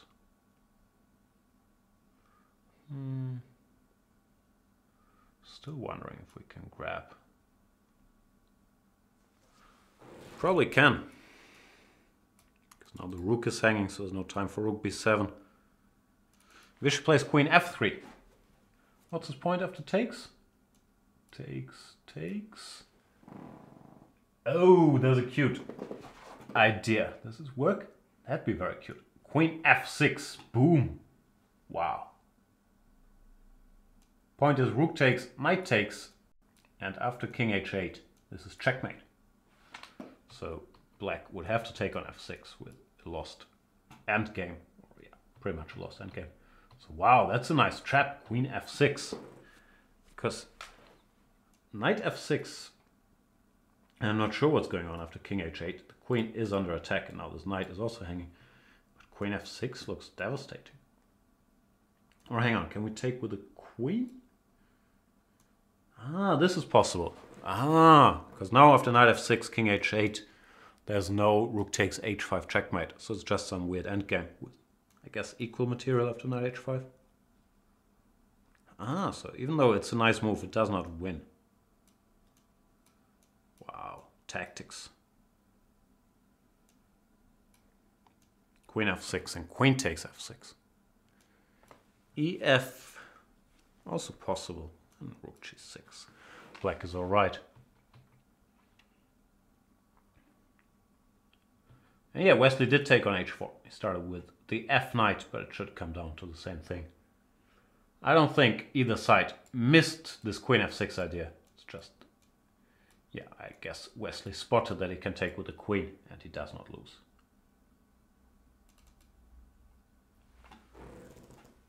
Exciting.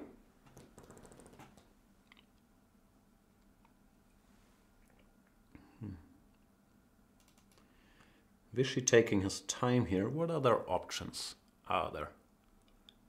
You could just go away with the queen and say, I want to take on h5. I don't care about your logjam on the king side. Might actually be an idea. It's very counterintuitive, though, to not give up this sort of silly bishop for one of the strong black knights.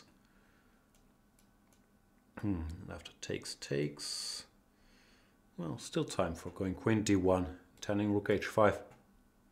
Maybe this makes sense. Hard to resist queen f6, it's such a nice move to make. Maybe this is better. Then just intending to go rook h5, have the rook on the open file. Keep the initiative. Vishy took on h4, knight takes, and yeah, decision time. Queen f6 or queen d1. Or a different square, h3. Queen h3 could also be possible.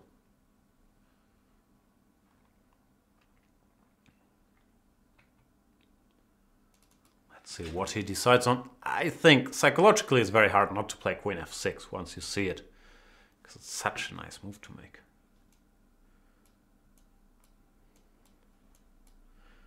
Not a very common mating construction.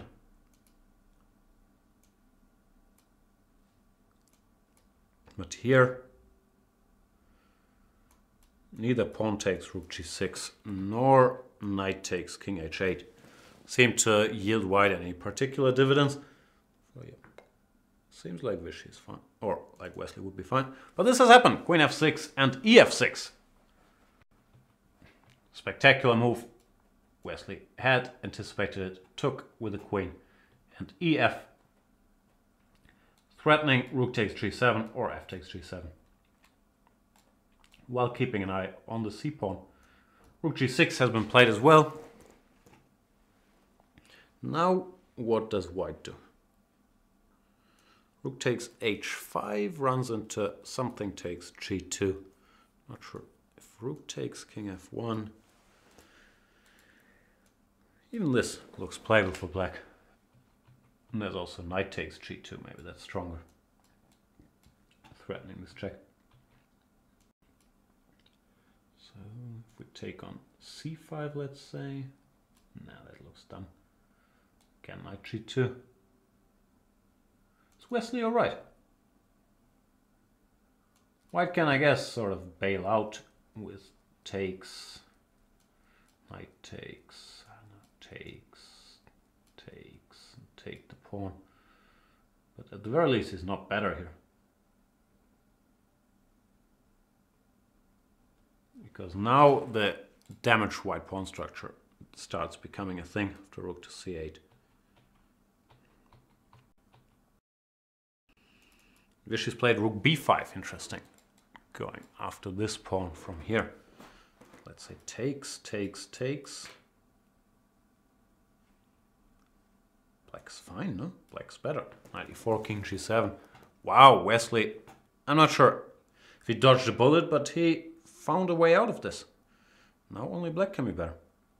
Once again, better pawn structure. After rook c5, white does have the c passer. But I believe that the compact black army should be more than able to deal with it. Rook b8, b2, rook c2. gf has been played. This has gone wrong for Vishy. Not sure how wrong, but something's gone wrong. And possibly he was hypnotized by the beauty of this move, queen f6, but should have played queen to d1 and just go after the h5 pawn instead. So here, after you have rook g6, all of a sudden black is currently a pawn up with the healthier pawn structure. Of course, white might get his pawn back, even that's not clear. No, black is fine. Wesley plays f5, not king g7. Tending after knight takes c5 to do what? Rook c8 maybe, just trying to not even allow white to mobilize the c-pawn. Yeah, black is fine. Could think about this, trying to grab the h5 pawn. Ah yeah, that's what happened. Knight f6 check, king g7. Knight h5 check, king h6, knight f4. Black is still fine.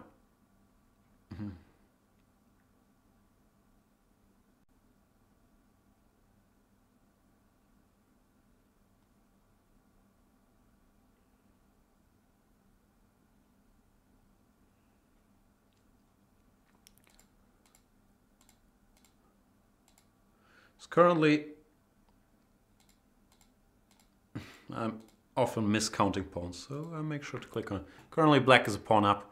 c5 pawn is a weakness, but so are some pawns in the white camp, especially the g5 pawn. If we go e5, knight d3 looks normal, trying to target all these guys.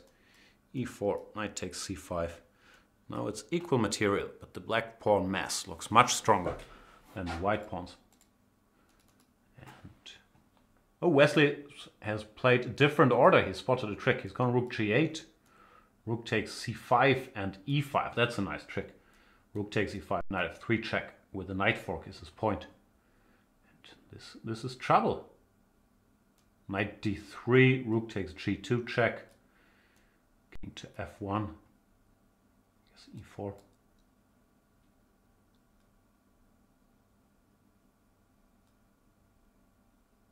Or f6, just keep this pawn alive, but e4 looks perfectly good.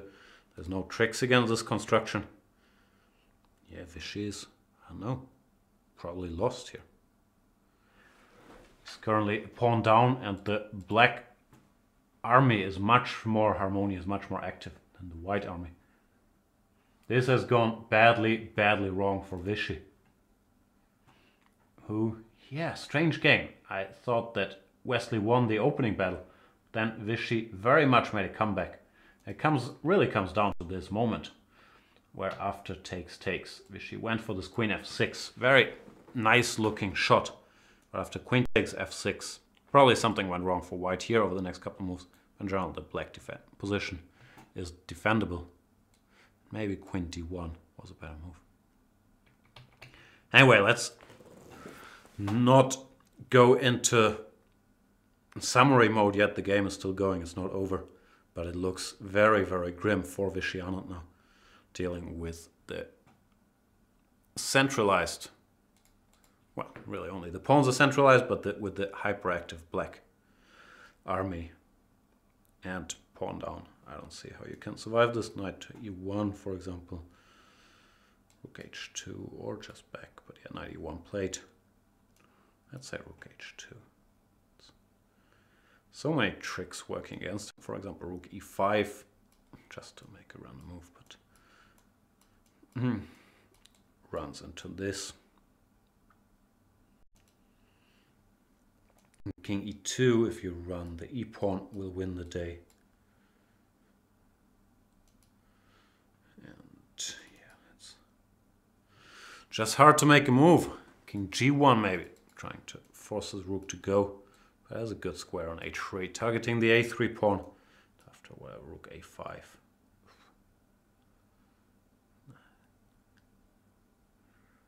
It's hard to believe white can survive this. Rook ch played by Vishy instead of king g1. But now black will just keep pushing. Rook check, f4, f3, d3, e3. Everything's coming. No, Vishy's gonna lose this game. This looks tough. And rook h1, king e2, f4 played. Nah, there's no hope here. These pawns are just much too strong. The only white counterplay is the c pawn. That's nowhere near fast enough. Let's say c5, f3, king d2, e3, takes. Rook to e1, king f2. Yeah. Black is a piece up, and even the black passed pawn is faster than the white passed pawn. So I think there's no way out. f3, but even then rook h2 check will just get the job done, followed by ef. Nope, this is over. Yeah, Wesley shows it's too much to call it. The first move e6 a gamble, but his unusual at this level opening choice, which goes for pretty much everything that's not the Najdorf or the Berlin or the Marshall, is unusual at this level. Wesley so choosing the French and a rare line there seems like is gonna get rewarded in this game. Let's get to what happened. Rook h8 check, king to g7, rook h5, king g6 just repeating once, and f3 check. The problem, of course, is that king d2 still runs into e3 check, winning. Therefore, Vishy tried knight takes f3, e takes f, trying to capitalize on this pin, king to d2. But it's very, very hard to believe that black will not be able to, what's the word, extricate his pieces from here in time. King g6, rook h8, say king g5, c5, rook f1, c6, rook f2, king d3. Okay, still gotta be careful. Maybe this is winning for black, but this is still not obvious. So can you do better? Maybe here. Does it come down to the same? King f6 played by Wesley. That's probably a good decision. The king goes to stop the c-pawn. And then you worry about how to get your pieces out. Yeah, I think that's a good idea. These other lines I was looking at, they might be winning, but they were, yeah, very, very messy. Well, here after c5, king e6. Seems like black does not have to do any magic. The king takes care of the c-pawn. And then you might even look for a winning rook endgame at some point after, let's say, pushing the f-pawn. Go after the f2 pawn. Still, respect to Vishy for, yeah, I thought his position was resigned a couple moves ago, and he still found this resource. Rook to h5, f3, and taking, exploiting that these pieces are sort of stepping on each other's toes. King to d2. And the game continues. King d7, he plays a4, saying, you know what? I don't see how you can free yourself. I'll just do nothing. King c7, a5. Will this work? Wow. I like that this pawn is advancing. Once it's on a6, it's gonna provide some counterplay, or at least be a nuisance, should this pawn ever fall. And it's no longer obvious how you break this construction. If you go rook h2, trying to give a check, white will always play king to d3. After rook takes f2, rook h4, I don't think black is winning this rook endgame. Because, yeah, the pawns are too vulnerable. Wesley plays f6, interesting move, willing to part with his pawn in order to be allowed to move his rook. So takes rook f1, he'd be happy to see. But probably Vishy won't take because he needs to stop the black rook from freeing itself. Yeah, he played king to d3. Just saying, your move, sir. Ah, but hang on, now rook d1 check does free the knight, no? Oof, this is a game again. I, once again, called it too early. I thought this was over for Vishy. But here, king c4, let's say knight f5, rook f6. A lot of black pawns are falling. The white pieces all of a sudden are tremendously active. Maybe black can win this, but this is nowhere near obvious. Such limited material, only 2 pawns left. Vishy instead played king e4, not king c4. Not giving the f5 square to the black knight. Maybe an even better move. The knight has to go to g2 now. After rook f6. Yeah, this is on the board. Knight g2, rook takes f6. I guess the knight can continue his journey. Go to e1. Defend this, attack this. But at least optically, maybe black is winning. After king d5, threatening rook f7 check. This is counterplay for white. White is very, very active. a6 played. Hang on. What happened? Rook f6. Wesley didn't play knight e1, but he played rook d2. And a6. You got time for that? If takes, what does he want? I guess check. Oh, so takes on c2. Ah yeah, that's a more cool, calm and collected move, just keeping an eye on the c5 pawn. Both sides must be in serious time trouble now, operating on increment. So hard to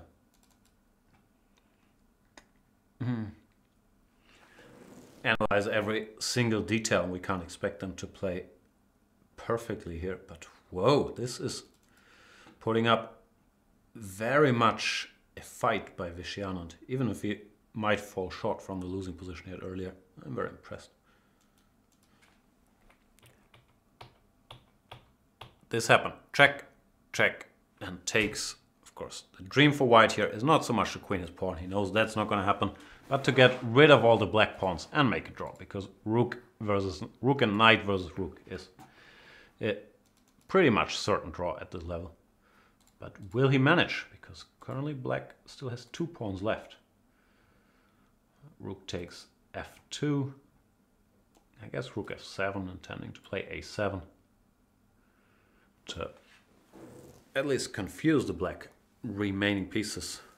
Rook a2. That seems hard to take both these guys.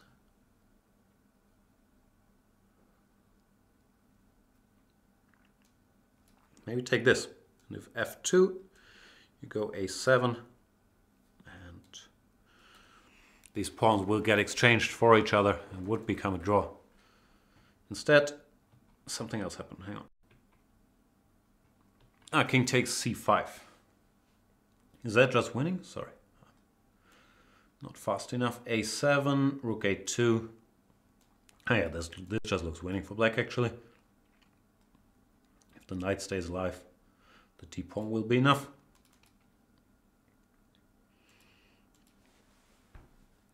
Rook f3 has been played, rook a2. Rook f8. The question is, can white win the d-pawn or not? After rook a6, he would go rook c8 check and would be a draw. So you can't have that happen. Instead, Wesley plays rook a4, trying to defend this pawn, but it also feels like a draw. Rook c8 check, intending to push this guy. This is a draw, no? Let's say king b6, a7, king a7, rook d8, and there's no way to cover this. I have a feeling it's a draw. I have a feeling Vishy Anand will escape. After some heroic defense, heroic muddying the waters, of course. Computer-wise, there will be plenty wins for Wesley, but from this position, which looked absolutely hopeless, to generate what he got is brilliant. Wesley might revisit this position and kick himself, because here you can go rook h2, intending e3, or f3, followed by knight f3, knight f3, which just looks like resigns. Well, now, yeah, they agreed to a draw. Rook a4, a7 takes. A7 directly is even better than rook c8. Rook c8 check. And picking up the d4 pawn, Vishy Anand escapes from a totally lost endgame by finding allowing black to collect this piece with f3. But turned out after knight f3, ef3, even though, as I said, the computer will give plenty wins here. The black conversion was no longer smooth. The c-pawn provided counterplay. It's awkward to break this construction. And Vishy Anand manages to escape with a draw. Great fighting back, great instincts by Vishy Anand. Missed opportunity for Wesley So, who played a great opening. I liked his position a lot. Outside of the opening, I thought he was better. Then, because of this one slightly passive move, maybe rook to e8, he had to switch to defense. And rook e8, rook f8 felt like he was losing control. But once again, he hung tough. Queen f6 looked like a beautiful shot for Vishy. But after queen f6, ef, rook g6, all of a sudden it was Wesley who was back in the driver's seat. Maybe knight f6, king h8, and knight h5 was a better alternative. Fantastic fighting chess by both players. No Berlin, but yeah, bare knuckle chess. e4, e6. The French, the sharpest line. 7, king f8. Messy, messy game and miracle escape for Vishy Anand, which means the score is a tie, 1-1. There's 2 more rapid games to go. Should it still be a tie then, 2-2. They will play two games of Blitz, 5 minutes plus 3 seconds. And I don't know what happens if it's still a tie after that. I'm guessing in Armageddon. But we'll think about that once we get there. Or once someone tells me what happens in that case. So, yeah, great fight by Vishy Anand. I will be back with, hopefully, the next great fight by both players. The score is 1-1 tied in the final of the Leon Masters 2017. See you guys in a couple minutes.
A moment comes in chess when you need to test yourself at a different level.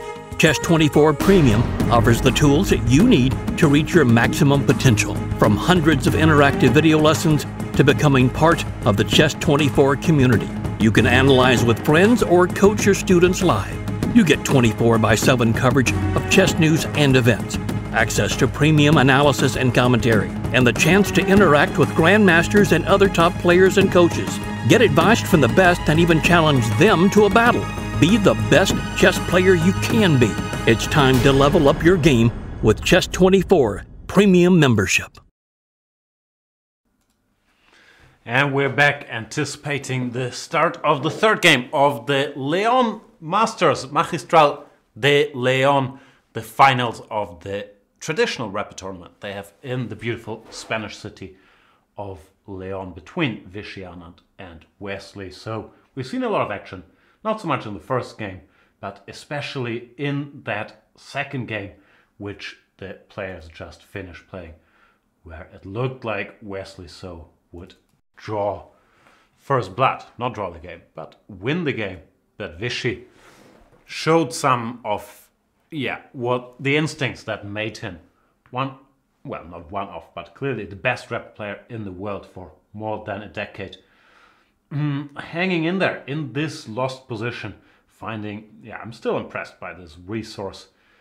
Just putting his rook on the h file, which looks completely hopeless. You're allowing f3 check if king to d2, and e3, fe, f2 just wins.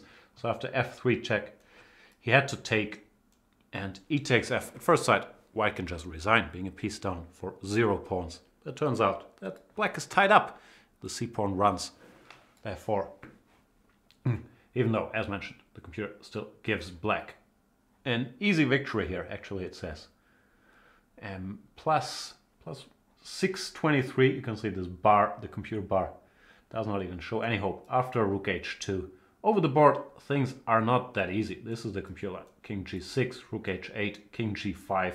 But as a human here, with no time on the clock, you start panicking a little bit. After c5, rook takes f2, c6. Computer says rook to e2, allow c7. Go rook e3 check.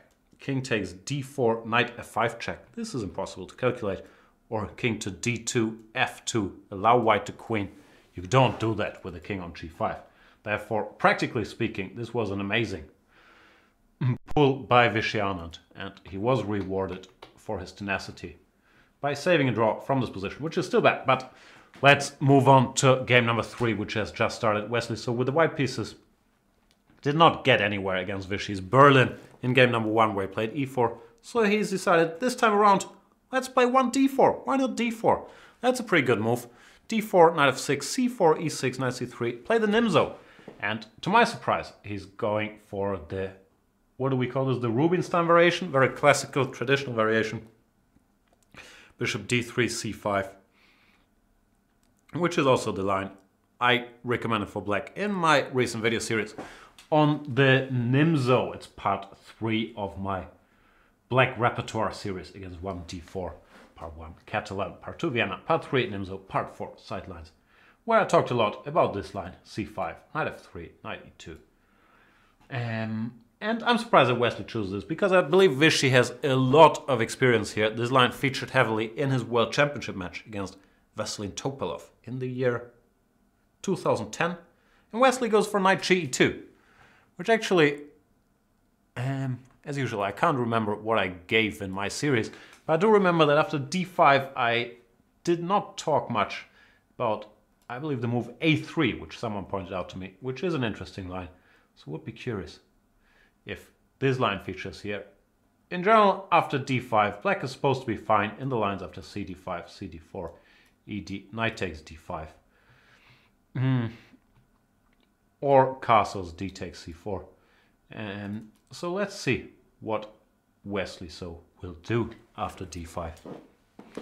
Generally, this setup with bishop d3, knight ge2, while solid, has never been considered to be that big a challenge.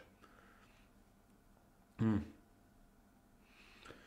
yeah, I believe this is what I gave in my series. C takes d5, c takes d4, e takes d4, knight takes d5, castles, and here, if I recall correctly, after knight c6, there's a very solid knight takes d5 move, which would be very much in Wesley's style. After e takes, put the knight on f4. And it's nothing special at all, but it's a very safe-ish line for white, which, yeah, I could see happening, but it didn't happen. I believe I gave some way to avoid this in my video series, but instead Wesley plays a3 here. What's that about? Bishop d6, I think I talked about this too. Bishop d6 is probably the most clinical way to play this, yeah. Because, let's... I'm wondering if anything is wrong with bishop e7. I don't think it is, but then knight takes d5. Could gain a little bit in strength, maybe. Therefore, after a3, you want to put the bishop here. And for this structure, the bishop is better placed on d6, just covering the f4 square. Preparing to even go queen h4 after castles, putting some pressure here. So yeah, Vishy, not surprisingly, knows exactly what he's doing in the structure. I'm pretty sure Wesley is also familiar with this. But after a3, bishop d6 castles, let's say knight c6, I don't think white is supposed to get anything. And we will probably get another very solid structure after knight takes d5 here. Because I could be wrong, but I don't think it's in Wesley's style to play more speculative stuff like bishop c2, queen d3, and continue playing with the isolated pawn that carries a lot of strategic risk. We'll find out. He might prove me very wrong. But I would expect some, what do you call this in English? In German it's Widder structure with these pawns on d4 and d5. Both sides having an isolated pawn, like locking horns in the center of the board. I'm not sure what the English term for it is, but I would expect this structure to happen. Where typically the side that manages to attack the opponent's pawn is a bit better if the opponent has to defend it passively. But of course there's a lot of potential for simplification as well, with the pawns just disappearing from the board. So let's say something like castles, knight c6, knight c3, bishop e6, bishop e3. This is a symmetrical position, except for white having a3. Something like this could happen, and it's hard to believe. Anybody's better.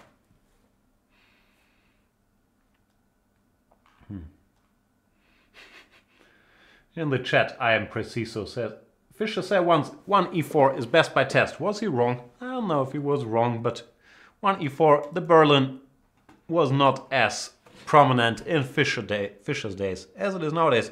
So for most top players, I believe being flexible is best by test and not so much only playing 1 e4 when, yeah, the defenses are, of course, a lot more explored than they were in the 60s and 70s. But yeah, we've seen the top players do all kinds of stuff. They play bishop f4 here, bishop g5, knight f3, e3. We've seen a lot of 1c4. Guys just, yeah, like to have many different playing fields. And Wesley just opened one, which we haven't seen that often on the highest level either. The problem with guys like Vishy and Kramnik is they've been around at the highest level so long, they normally stuck to their openings. They are pretty much impossible to surprise in any of their main lines. They will know all the details. Looks like Wesley's taking a bit of time here, which surprises me because a3, bishop d6, I believe is still fairly common stuff. Let's see what he comes up with.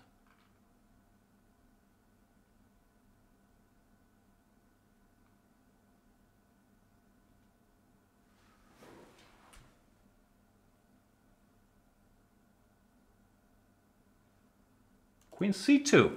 Wesley might prove me wrong. I said it's not in his style to take risk and play a position where he could be strategically worse with the isolated pawn. But queen c2 at least indicates he's not satisfied by going knight takes d5 and play that equal position. I'm not sure how Vishy should react. Knight f6 is possible, but then bishop g5 looks a little unpleasant, threatening to take here. One move that is maybe more cute than good, but it is cute, is queen h4. I actually quite like queen h4, stopping white from short castles, because h2 would be en prise and defending the h7 pawn. G3, the queen can go to h5 or h3. So queen h4 I like. And I also have a feeling queen c2 is over the board inspiration. And over the board you can, I don't know. Sometimes get things a little confused. I'm not saying that black is better after queen h4, but it looks like a cool move to make, doesn't it? Stop castles. What is white gonna do? Because now after knight d5, ed, all of a sudden things feel a little awkward.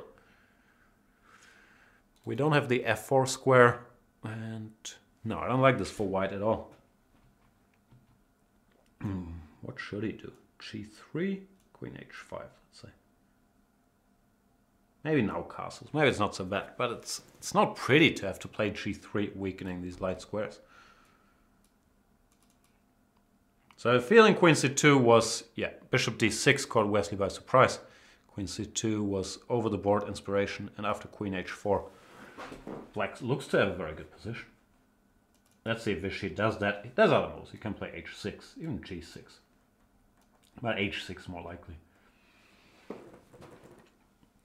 Giving white another chance to go for this structure. We'll see what he comes up with. So far, not under pressure. Haima is wondering what the difference between 5c5 and 5d5 is. I talked about this at some length in my video series. Short version is 5d5. Allows c takes d5, which some people would rather avoid. Makes it harder for white to go knight e2, because then d takes c4, followed by c5 is playable. So both have pros and cons, depends on what line you're trying to avoid. But in a vacuum, most guys prefer starting with c5 instead of d5.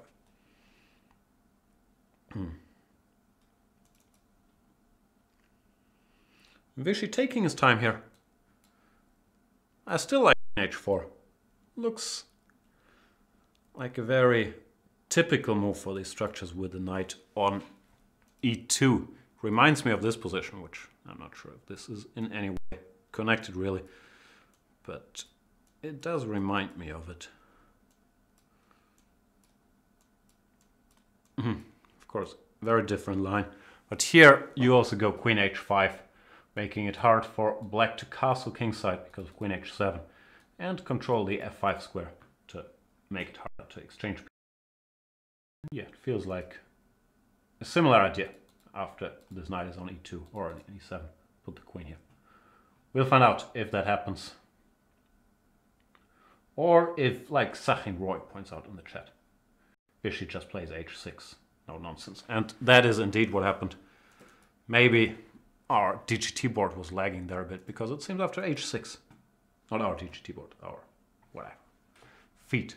Because after h6, 3 moves were blitzed out, and now we have a more standard situation. Wesley, to his credit, still avoiding the equal position after knight d5, ed5, willing to play with an isolated pawn.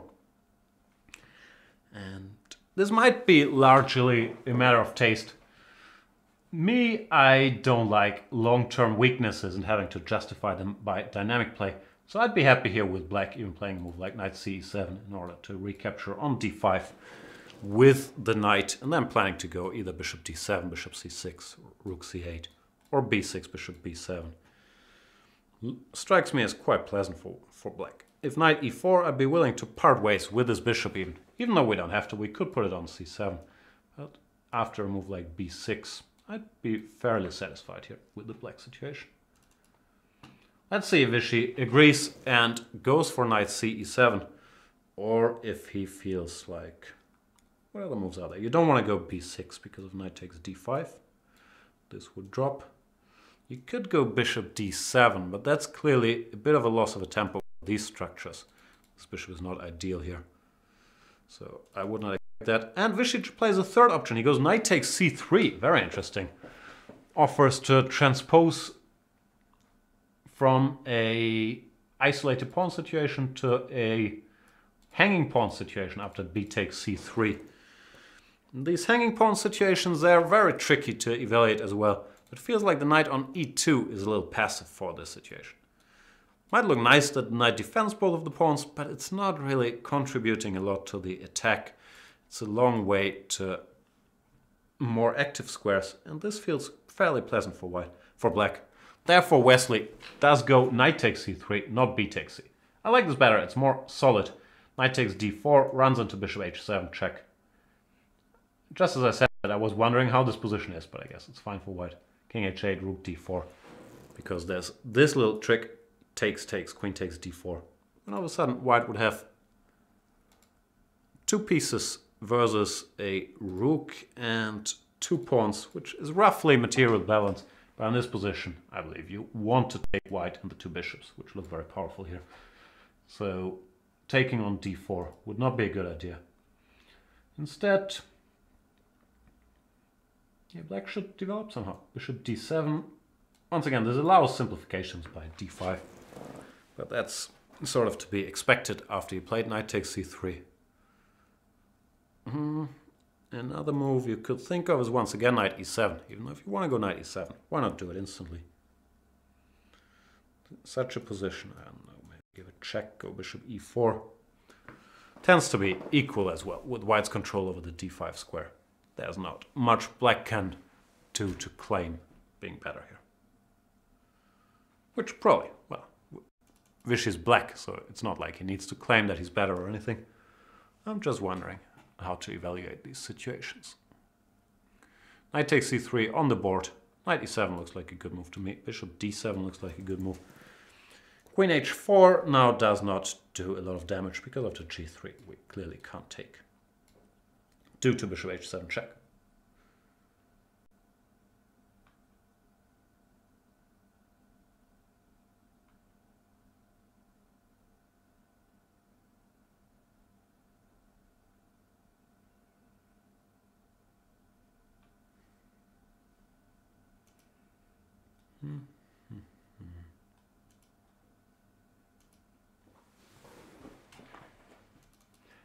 Vishy thinking for quite a while here. And finally embarks on knight e7.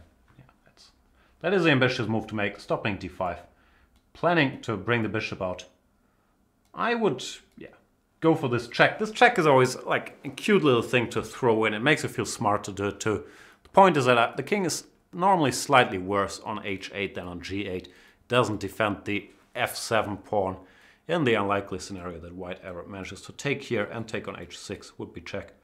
So I would like to do that, but instead Wesley plays a very different idea. He plays queen e2. He's going for checkmate. He wants to go queen e4 and queen h7.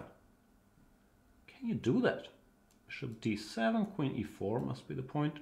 Threatening to take. And if knight, let's say g6, then b7 drops. So it makes sense. Did not see that coming. Interesting move.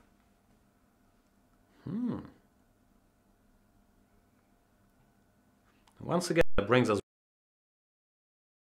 everything into my brilliant analysis narrative. But if you start with knight e7 here, not exchanging on c3, that option does not exist because the queen does not have access to this square. So nice catch there by Wesley. So Vishy after bishop d7, queen e4, can you do something else? I don't want to go f5 unless I really, really have to. But no, it doesn't. I don't like it. This is unpleasant all of a sudden. Did not see it. Knight d5 maybe? My point is if queen e4, then knight f6. But it also feels slightly dangerous, at least. You'd worry about bishop takes h6.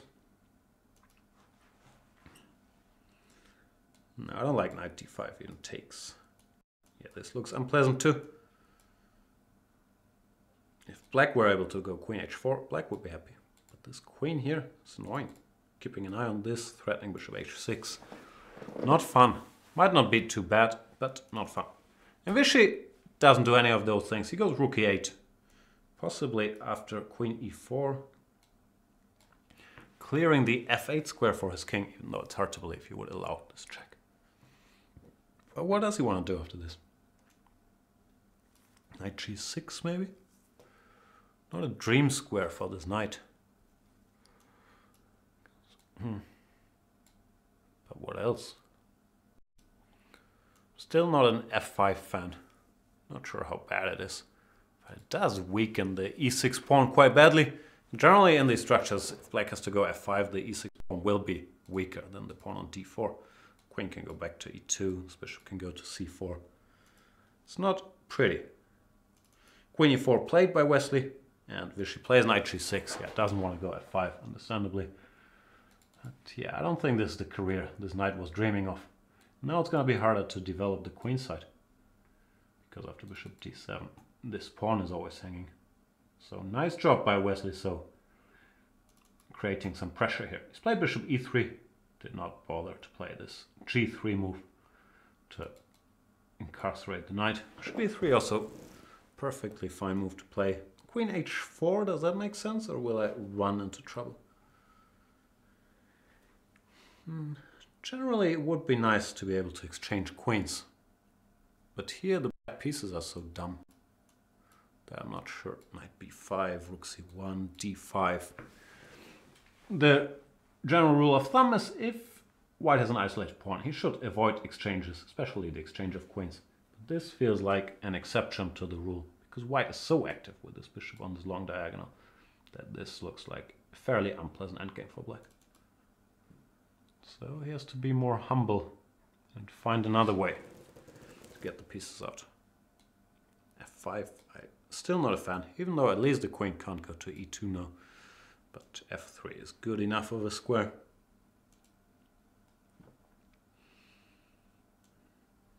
b8 looks agonizingly slow. Yeah, no, we can't do that even. Knight b5 targeting these two guys. Unpleasant situation, very unpleasant situation for Vishy. He's played a6. At least taking the b5 square under control so that there's no jumps by this knight to b5. I'm not sure what his next move would be after, let's say, rook c1. Maybe he believes he has a time, now that he's stopped knight b5, to go rook b8, then b5 or b6, and bishop to b7. If you were to achieve all these things, you'd be in good shape. But I'm not sure if he has the time. Queen g4. Does look dangerous. What else could white do? You could go queen g4, targeting this. e5 looks tempting, but it feels like white should be better equipped for opening the position up than black. Even bishop f5. Looks like black has to be careful. This could still be legal. Or does bishop... Oh no, sorry. I was about to blunder the queen by bishop g6. But changed my mind. And Wesley, in order to rule this queen h4 out now, he plays g3 in this position. Very sensible once again. I was expecting it last move without bishop e3, but still makes a lot of sense. After rook b8, what does he want to do? Probably still queen g4. This has gone wrong for black. It might not look like very bad because a pair of minor pieces has been exchanged. It's an isolated pawn's position, but the black pieces are now on bad squares, especially as knight on g6 is awkward. h4, h5 is always looming, queen g4 is there targeting it. It's a bad position for Vishy. He might have to go f5, but f5 is such a long-term weakening. Doesn't matter where the queen goes, queen f3. Yeah, it wouldn't be a fan. He might have to do it, but he should not be, and he would not be happy about it. And I believe it can all track back to this decision to take on c3. Well, if you go knight e7, you don't have to deal with the queen on e4, which turned out to be a bit of a nuisance in the game.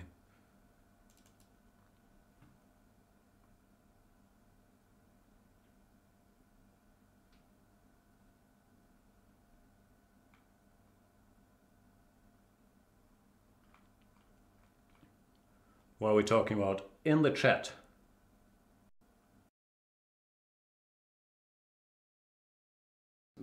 Plan.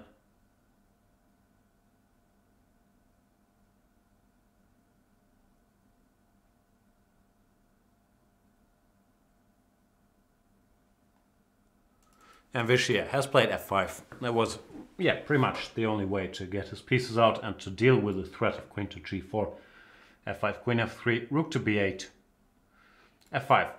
ugly move to play, but at least now g3 would have some drawbacks. If this bishop ever made it to the long diagonal, then black could probably be quite satisfied.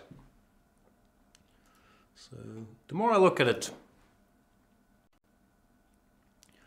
the less terrible I think things are for black. I thought things are really bad if you have to go f5, but this pawn actually performs a pretty decent job of taking this square away from the knight, blocking the bishop, and the e6 pawn is not that weak, with the queen being on f3, not on e2. Bishop c4 is a move you would like to play. Threatening queen takes f5, but it runs into b5 with tempo. Let's say b5, bishop a2. Now, as long as black does not blunder queen takes f5 tricks, let's say queen here, and then bishop b7. He seems to be perfectly fine. So either I was too optimistic about white's chances. Well, I'm willing to change my mind again in a minute. Either I was too optimistic about white's chances, or bishop e3 was maybe tad unprecise. Maybe starting with g3 was more subtle. But yeah, well played by Vishy Anand, given the circumstances. f5, rook b8, planning b5. Wesley reacts, goes queen h5, targets the knight on g6. I guess queen f6 is the way to go. And who's better and why?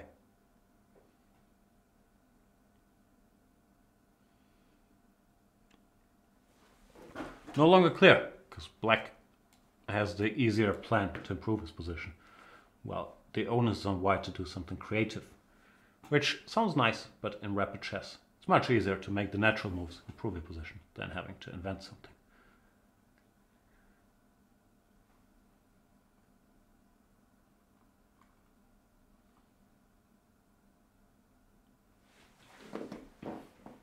This is game number 3. The score is tied 1-1 after Vishy Anand had a mild initiative in the first game, but Wesley defended well. Then Wesley was at some point completely winning in the second game, but Vishy pulled the rabbit out of his head and managed to survive in that game. So 2 draws in the first 2 games. The format is 4 rapid games. Should the score be 2-2, then the players will play 2 blitz games with, I believe, 5 minutes plus 3 seconds increment or increment. And should the score still be tight, then I don't know what's going to happen. Expecting an Armageddon game. I'm being told that Vishy is behind on the clock. I've mentioned earlier the PGNs we get don't include this timestamp thingy. Therefore, I'm never 100% sure about the clocks. But there is at least an approximation on the website that you guys can see. I don't see it because I'm using this other little program which we call the live chess viewer to bring you this exciting board. And yeah, it says Vishy 6:45 and Wesley 12 minutes. It also says that Vishy played knight e7, which is a major surprise. I thought queen f6 was absolutely forced. Knight e7, very passive.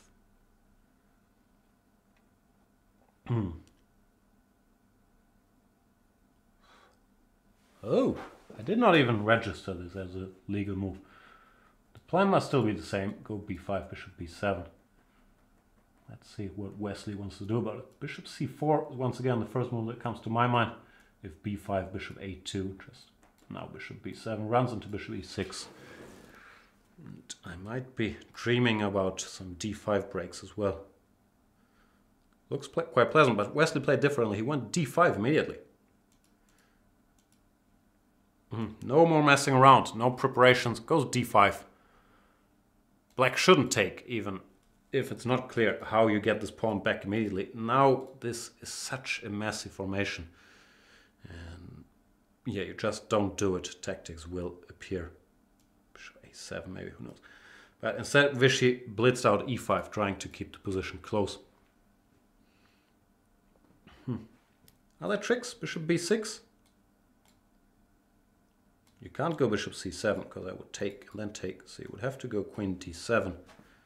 And isn't this trouble? This looks like trouble. Yeah, this is trouble. Bishop c2, planning bishop a4. Wesley played bishop a7, but that could still be played with the same idea in mind. Rook a8, bishop b6. The point being that after queen d7, you want to do this and then this. Boom. What can Vishy do about it? Because you could give the exchange play by bishop d7. And the game actually wouldn't be over. But Vishy plays rook a8. And I'm expecting bishop b6. And queen d7 doesn't work, queen takes b6 doesn't work, bishop c7 doesn't work. What does work?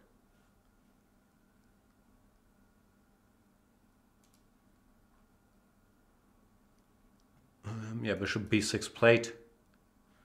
Apparently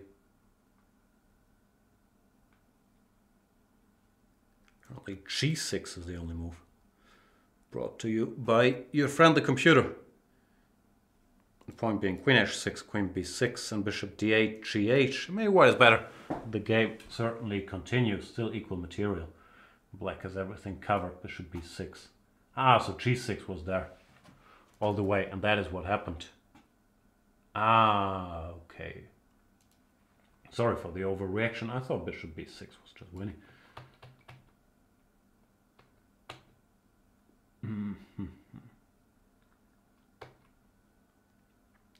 Still, white should be better here with these weaknesses. It's also easy to improve the position on the queen side.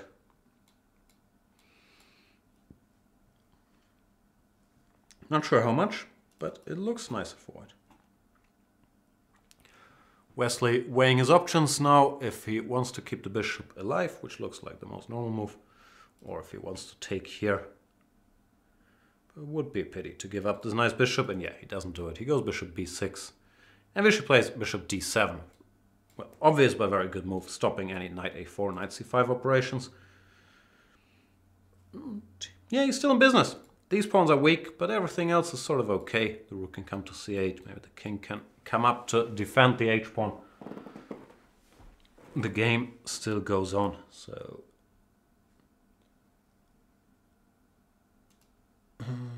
Nice trap, or nice sequence by Wesley. Must have anticipated it and found this g6 resource. Counter-attack, Bobby Fischer style. When they attack your pieces, never move them. Attack one of their pieces. I'm not sure, I might be paraphrasing the concept.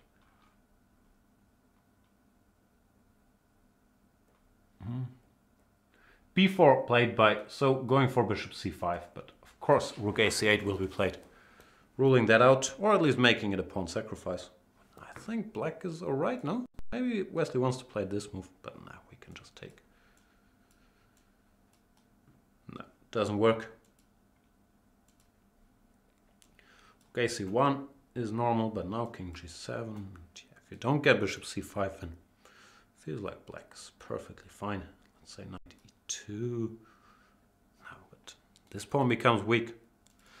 I don't know, I don't like this b4 move. If you don't get bishop c5, it feels like you're just undermining your own knight on c3, which had a very nice anchor, and these things are important in form of the pawn b2. Keeping it safe here, making sure the knight can always hold the c file by itself. After b4, no longer. Now you need the rook to cover it.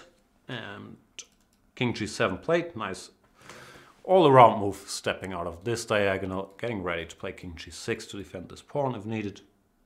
I think Vishy is fine. Vishy is very much back in business. Also king g7, of course, defending the h6 pawn against bishop e3, intending to take it.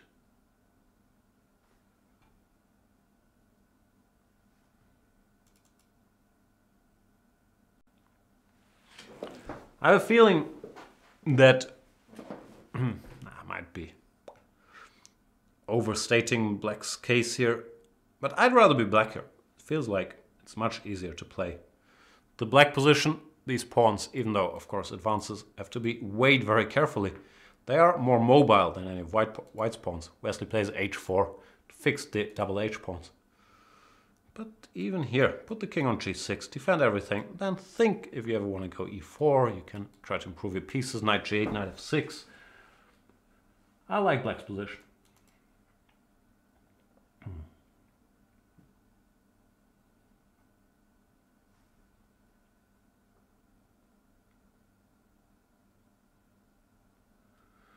In the chat, Smook Herg A1, sorry for bungling that name, says, don't like black structure now.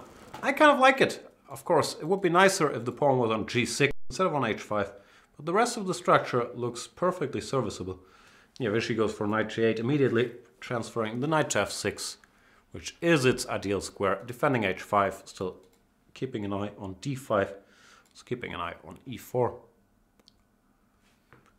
The only beef you could have with knight g8 is that it now allows the white knight to move.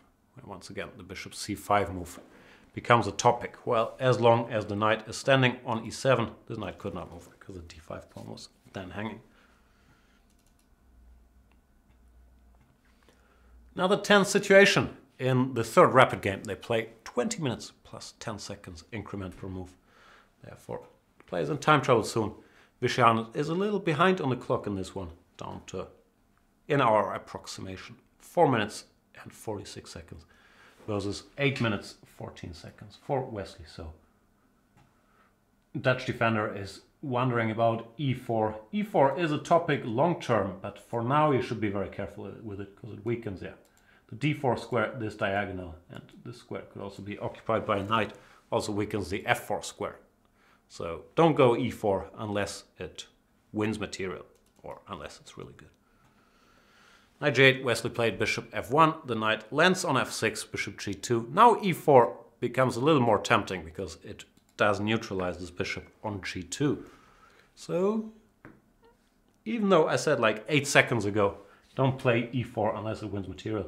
Now, with the bishop here, it's certainly an option. And I still like black's position better than white's position. I'm not sure how to improve it, just feels like it has more potential. Rook c4 played by Anand. Is this a silent draw offer? Because Wesley blitzes out bishop f1. I don't see a better square than going back to c8 after bishop g2. There could be another draw in the making. Even though, of course, Vishy would not be obliged to repeat another time. You could just test the waters once. See if Wesley's fine repeating. Rook c4, bishop f1, rook c8, bishop g2. And now play a different move. Play e5, e4.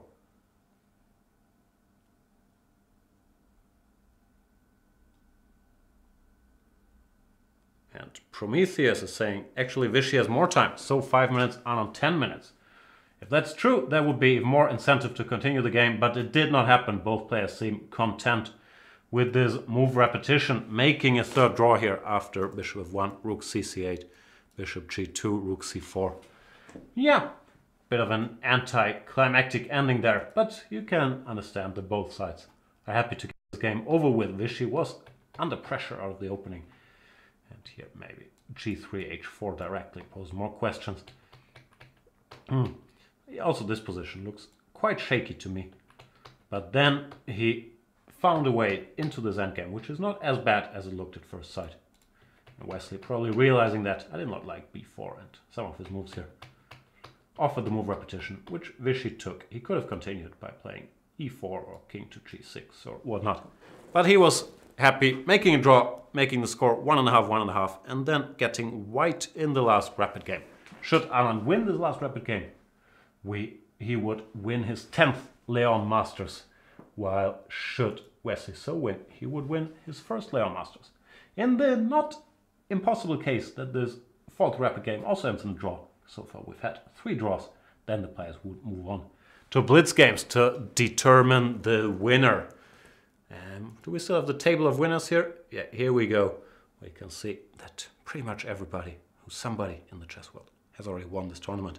Starting, of course, with my boy Anish Giri in the year 2013.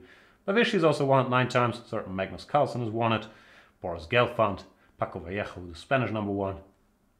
Former world champion Ruslan Ponomarev, Alexei Shirov, Ivanchuk, Kramnik, Kasparov. A bunch of pretty decent players. Topalov have won this tournament. I will be back with maybe the last game, certainly the last rapid game, game number 4 of this match between Vishy Anand and Wesley. So the score is 1.5, 1.5. Thank you guys for watching. Stay tuned. See you in a couple minutes. Bye.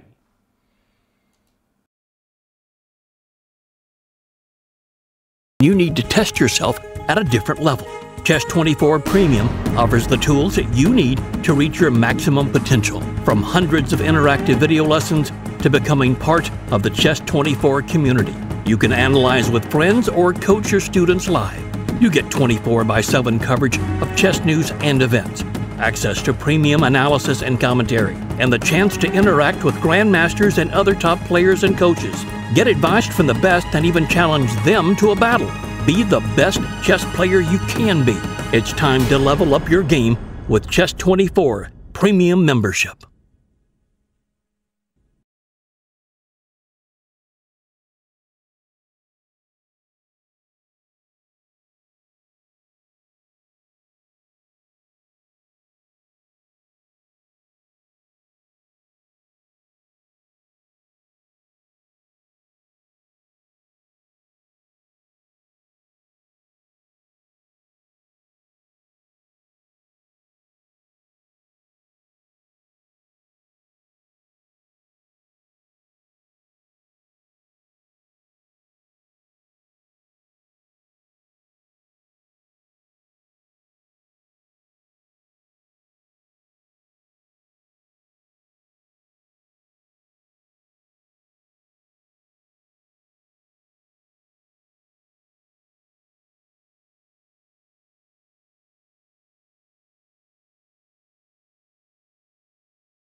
Welcome back, everybody. We are eagerly awaiting the final rapid match of this Leon Masters final between Wesley and Vishy Anand. The score is tied at 1.5 each.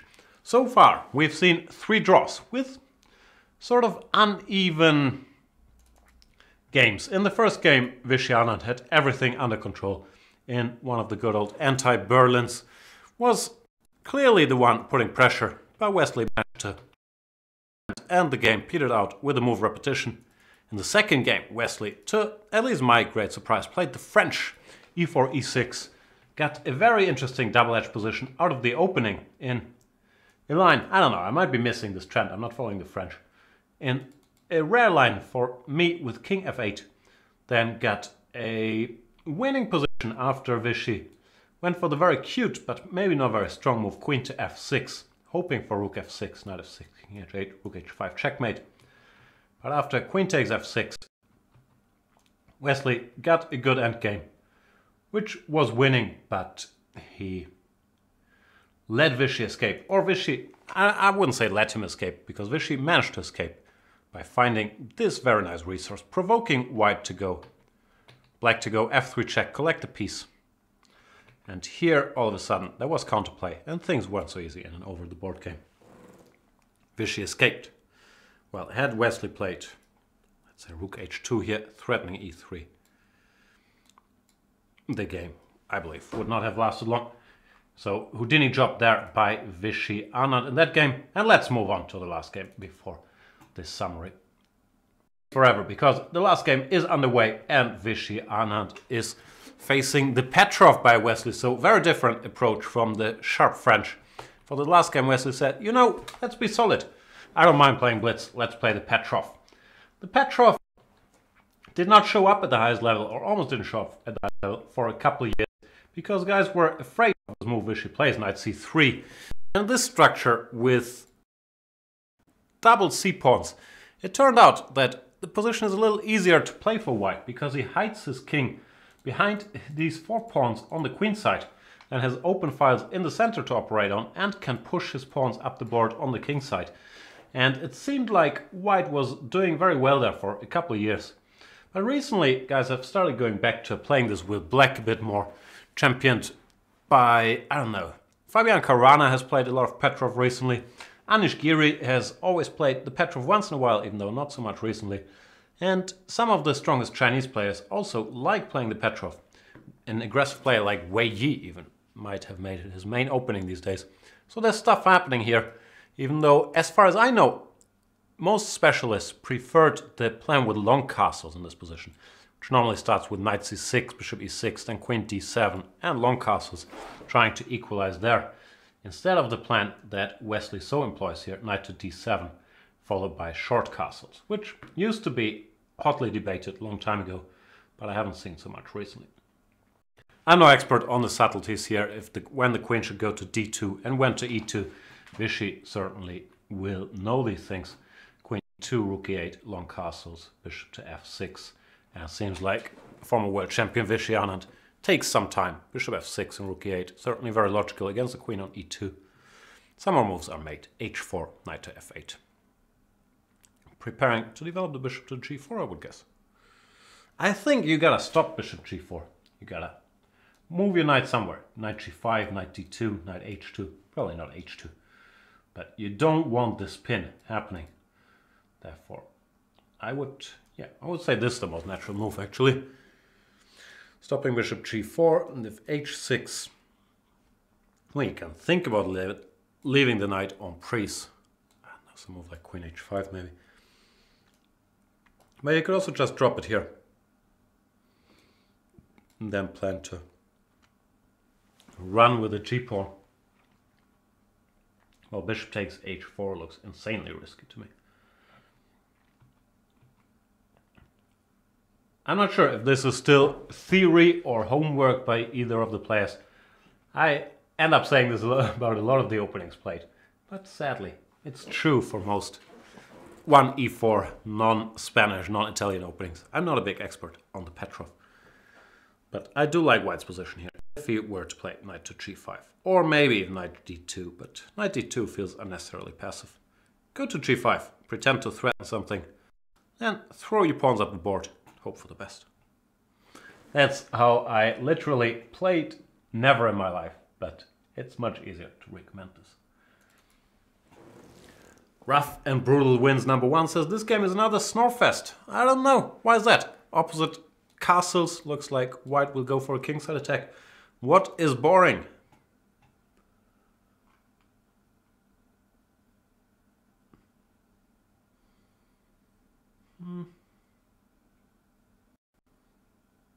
Knight g5 played. This looks like the correct move. Asking some questions. I don't like Wesley's position. I don't care what computers say. This looks very passive and very slow. There's no counterplay.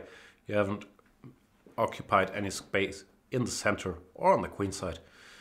And you just have to hope you don't get checkmated here. I don't like it.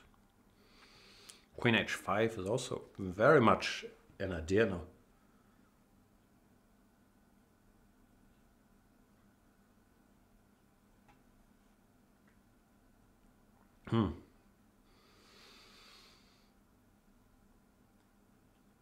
Yeah, some discussion in the chat if it's a Snorfest or not. I think the Petrov is more than its reputation. Like, I understand the position is symmetrical after 2 moves, but normally it leads to some very complicated positions. So knight g5 on the board. What can black do? I don't see any better move than h6, which worries me, because I don't want to weaken my kingside by playing h6. But if you play whatever, let's say bishop d7, then queen h5 looks very annoying. You can't take here, then hg is just finito.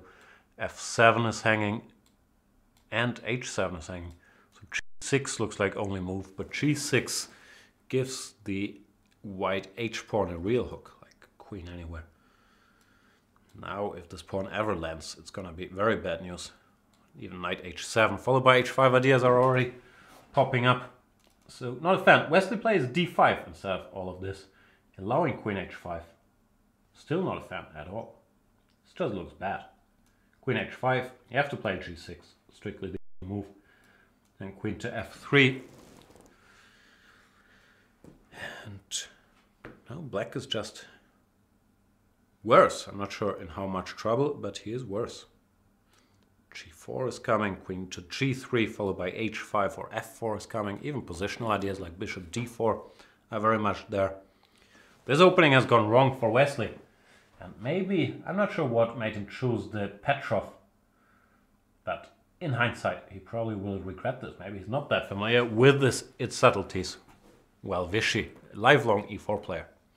Even though, I understand he changed his strategy for a match against Kramnik because he wanted to avoid the Petrov in 2008. He still knows all the subtleties there are to know about it. So Wesley probably won't be happy here. Unfortunately, I can't tell you what the wrinkle was. If this bishop d3, queen e2 is rare, they almost always play queen d2 instead. I'm not sure.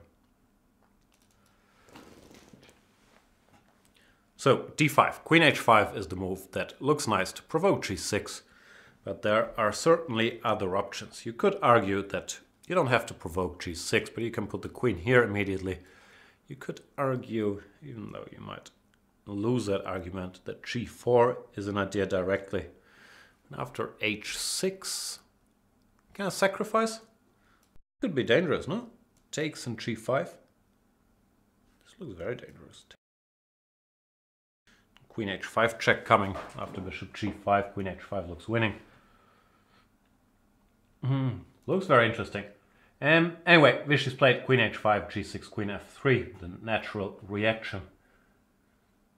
Yeah, setting up all kinds of themes. Bishop d4, knight h7, h5, just g4, gaining more space. One move that black could have is h5, stopping g4 and h5, threatening bishop to g4.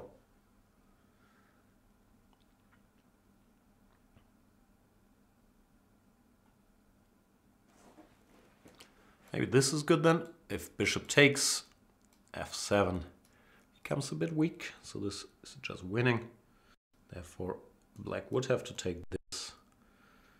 And even though it's a pawn, it's not the nicest pawn. You don't want to play bishop g4 here because of queen g4. And rook h8 checkmate. So you would have to take first king b1. And can we get away with this now? Maybe, but still very scary with this bishop patrolling this diagonal.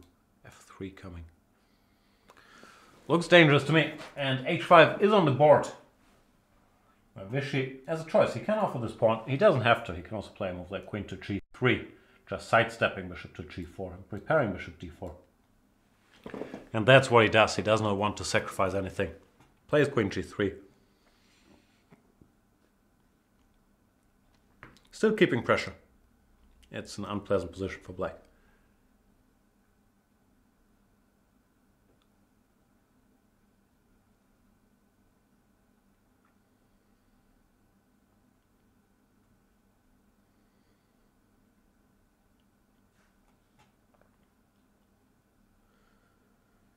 Yeah, the chat is discussing if the Berlin is a better choice than the Petrov to play for a draw.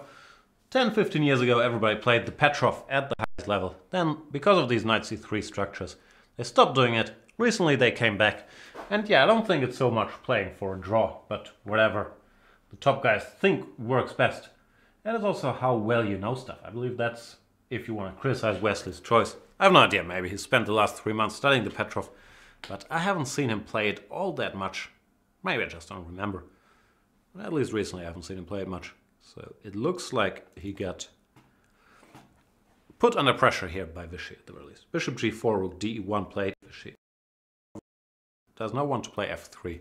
Rook takes e3 when this pin is a bit of a problem. So he goes rook de1, now f3 becomes an option again. It's just unpleasant. It's not easy to point out what white is doing next, but there's constant like irritability for the black king side. f3 will come, then the queen can go to f4 or f2. Bishop d4 is always a nuisance, while you have to keep an eye on all kinds of knight takes h7 tricks, knight takes f7 tricks. And white also has no need to rush. You can play king b1, f3, rook e2, rook e1. It's very unpleasant to play, especially in a rapid game, I would say, because it's much easier for white to make moves. Wherever you can always blitz out some bishop f4, target c7, and for black to keep all the white ideas under control.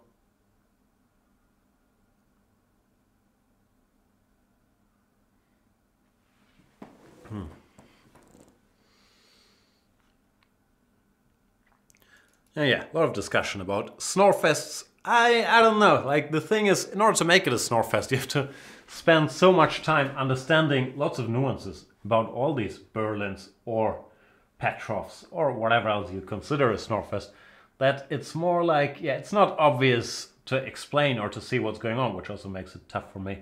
But I always respect the workload that comes with understanding the Berlin. You think these endgames are easy to play, then try playing them. Like, it's very unpleasant if you don't know what's going on, or in the Petrov, if you don't know exactly what's going on in these lines. As you can see, you can just get under very serious kingside attack. So even though as a commentator I am all in favor of having like sharp battles every game too, I also understand the hypocrisy, because these guys at the highest level, they just try to play well, and often playing well means being solid with black against somebody who is well prepared. With a white piece is another world-class player. That means you have to put the time in to be able to play the Petrov or the Berlin or whatever else you consider a good opening, or the Marshall, which also in most of the Marshall main lines, this is not really a secret, you're also fighting to equalize in some long endgames, because it's the nature of chess. White starts, he has a bit of an initiative. Of course, there is the knight off. The knight off is kicking, the knight is doing well, and it leads to sharper positions. But I think we will also start calling it a snorefest if everybody played the knight off and we would get the same line every game. But no, that's my speech defending the Petrov. I think the more snorefesty thing, if you want to criticize stuff, is the player's willingness to make a draw here, which is very much their right. Neither side thought they were better and they found a move repetition. But I don't think it's because of the openings. All right, this is my speech as a big fan of draws, defending solid openings. C6 plate, solid move as well, covering this, but slightly weakening the dark squares and not really doing anything active. So once again, there's f3, bishop somewhere. Queen f4 or f2? I'd like to go to f4, but let's be humble. Queen f2, hinting at g4. Very unpleasant position for black. Just doesn't have any counterplay, and his king... It's almost a slow-mo attack from white, but the attack will start eventually after g4. And then it can gain speed and momentum very, very quickly. g4, hg, fg. It's just bad. It's just really, really bad for black. Something's gone very wrong for Wesley. Well, Vishy, this f3, queen f2 looks nice. But as I said, he's not in a hurry. He can play king b1. He can do what he likes.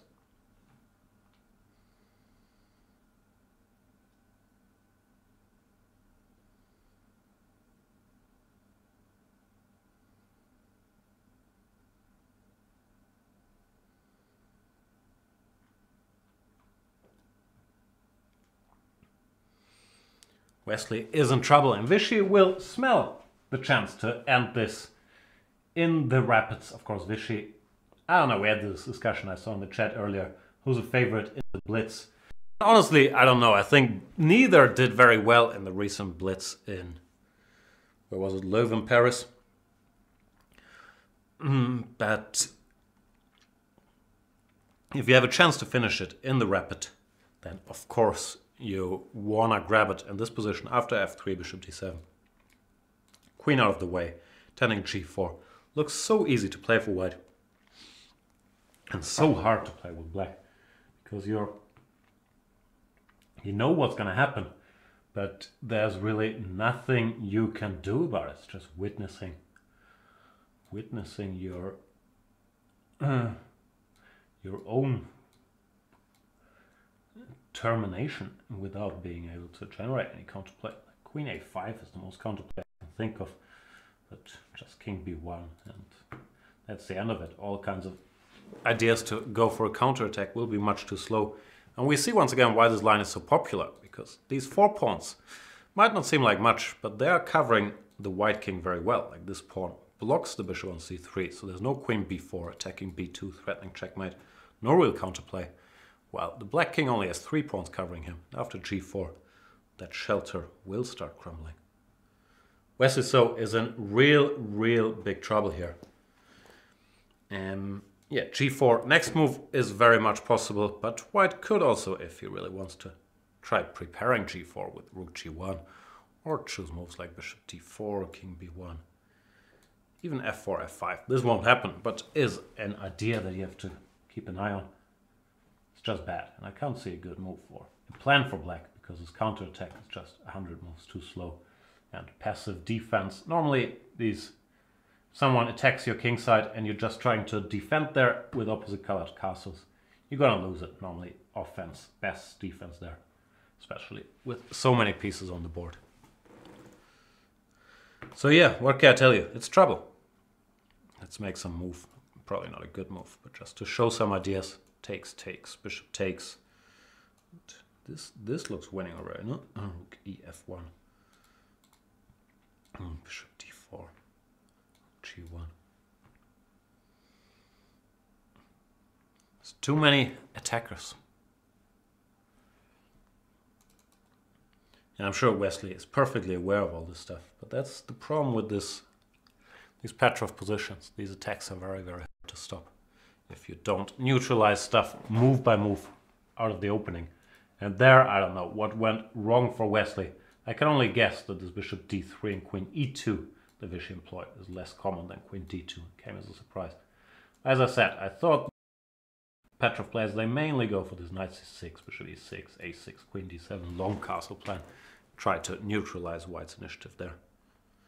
Well, these short castle plans have been considered risky for quite some time.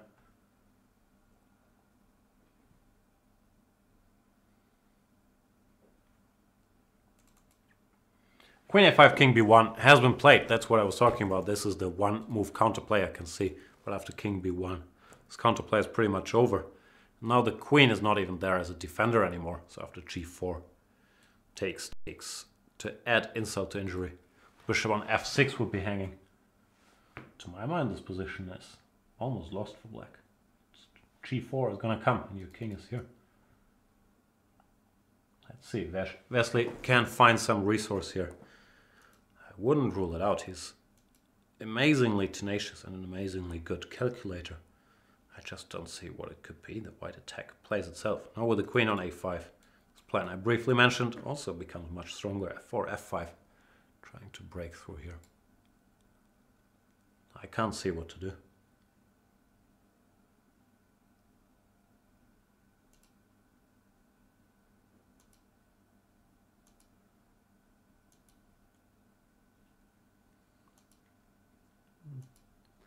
Trying to check the clock situation, but as usual, the clock situation that we have has to be taken with some serious skepticism. It says that Vishy has 12 minutes and a half against 10 minutes for Wesley approximately. But yeah, I'm not sure. It does look like Vishy would not have spent all that much time yet. This position is so much easier to play and will continue to be easier. Anyway, let's put up some defense. Rook e7, g4, rook a8, gh,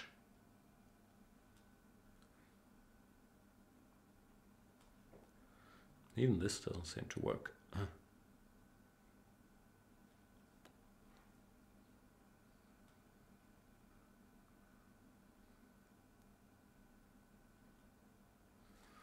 Floyd Akash is asking, is chess24 gonna have S-chess at some point in time?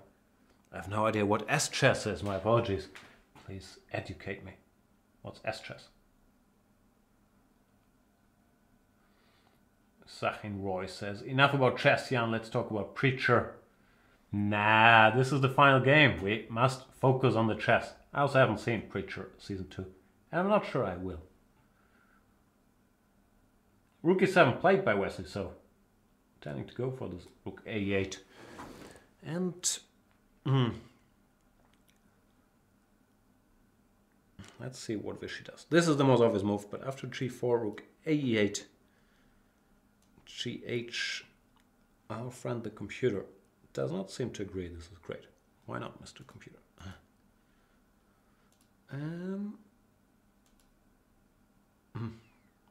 Whoa, but this is fantasy. How can this work? It says bishop takes c3.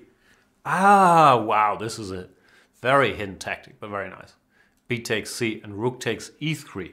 Whoa. Geometry. Rook e3 and queen b6 check. Okay, this is highly computerish, but a nice line, and an important line nonetheless. And black wins his rook back and is alright. So yeah, this is a very nice trick.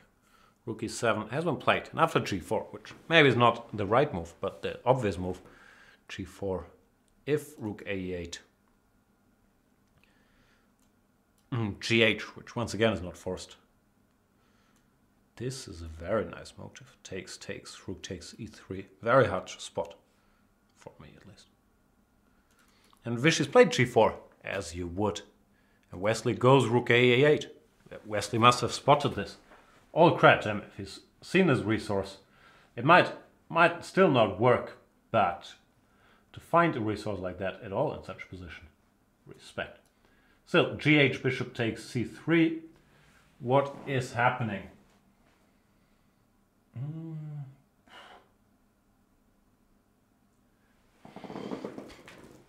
This might just work.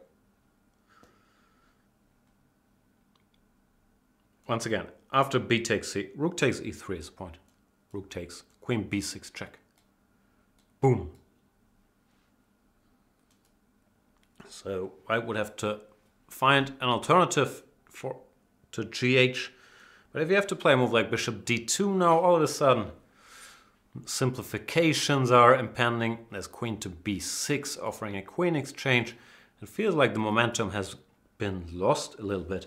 So yeah, shout out to Wesley for finding this rook e7, g4, rook a8 idea. The computer says g4 is a mistake and it wants bishop c5 here, maintaining control. But What a sad line to play. It wants this, this, this, and now grab the a7 pawn. This is how I would conduct the attack. Try to win a pawn on the other side of the board. But g4 is of course the move. Now after rook a8, however, after the opening having gone horribly wrong, we have a fight at our hands again because of this very nice trick g8, bishop c3. bc, rook takes e3. Amazing board vision. Geometry. You open the b file, so that queen b6 is a check. Then you take on e3. And now it all comes together and you just win your material back. Black is not even better here, but he is alive. Probably not worse either. Something like this and we reach roughly equal endgame. And Vishy spotted the trick, of course. He must have smelled the rat after Wesley allowed gh5 and played bishop d2. Better move, maintaining the initiative, but not as smooth sailing as it was a minute ago. Queen b6, as I mentioned, offering the exchange of queens. Wesley's back. Very nice resource found by Mr. Solder to stay in the game.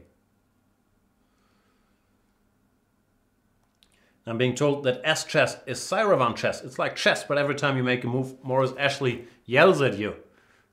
That sounds like a fun mode. I'm not sure. Maurice seems fairly happy where he's at. I'm not sure. We'll get him to yell at us at chess24, but it does sound good. Rikala is asking, Jan, do you have any tips for improving at things like board vision?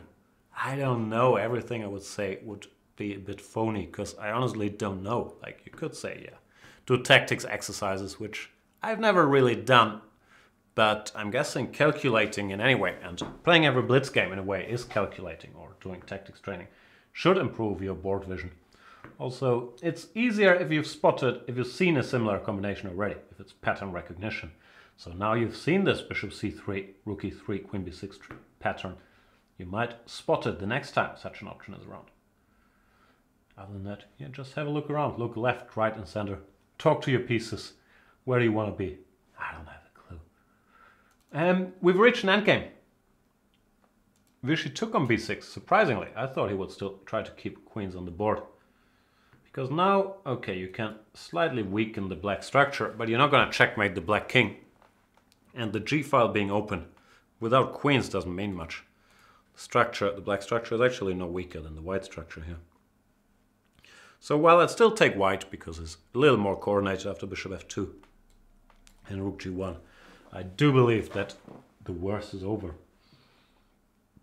Apologies. For Wesley, and the snooze fest that people have predicted might be in the making here. Even though I'd still take white. This still strikes me as a dangerous position to have. c5 has been played and c4 by Vishy, not allowing any c5 to c4 by black. I still don't like it for black. If you go d4, which structurally is probably the move you want to play, then rook g1, threatening all kinds of jumps. Still asking questions. Nope. So, not out of the woods yet. But, of course, this is a dream scenario compared to what he was facing somewhere around here. But all credit to him for finding these resources. Queen a5 already. He must have spotted rook e7, rook a8. Because if you don't have that, you don't move your queen away from the defense of the king side like that. So, yeah. Goes to show you why the guy was unbeaten at the very highest level for, how long was his streak? Like 80 something games?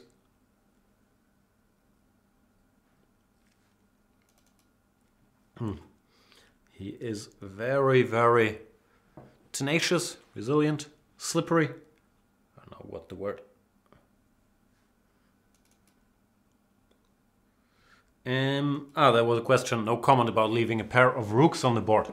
That is fairly obvious. If you exchange the rooks here, you just have nothing. You're actually probably worse with white, because the open g-file no longer plays a role, and the black structure now is perfectly fine. This knight can come to g6, target the h4 pawn. So you need to keep one pair of rooks on the board, because your rook is also much more useful than the remaining black rook, because your rook can go to g1, and the black rook, well, optically it's nice on the open e-file. There's no entry squares on the e-file. This bishop covers e3 and e1, this bishop covers e2, so there's not much happening on the e-file. Therefore, yeah, keeping the rooks was fairly forced. And Vishy, yeah, I don't think he lost much sleep over that decision, because now he's still, if anything, slightly better. Well, if he didn't do that, he'd be slightly worse. Wesley played d takes c4, the correct move, probably not allowing this d4 rook g1 business. Instead, after bishop c4, I'm not sure what he's going to do, either knight e6 or the brute force bishop takes g5. And whoa, Vishy plays knight e4, not bishop takes c4, threatening a knight fork. Okay, so bishop goes, I guess.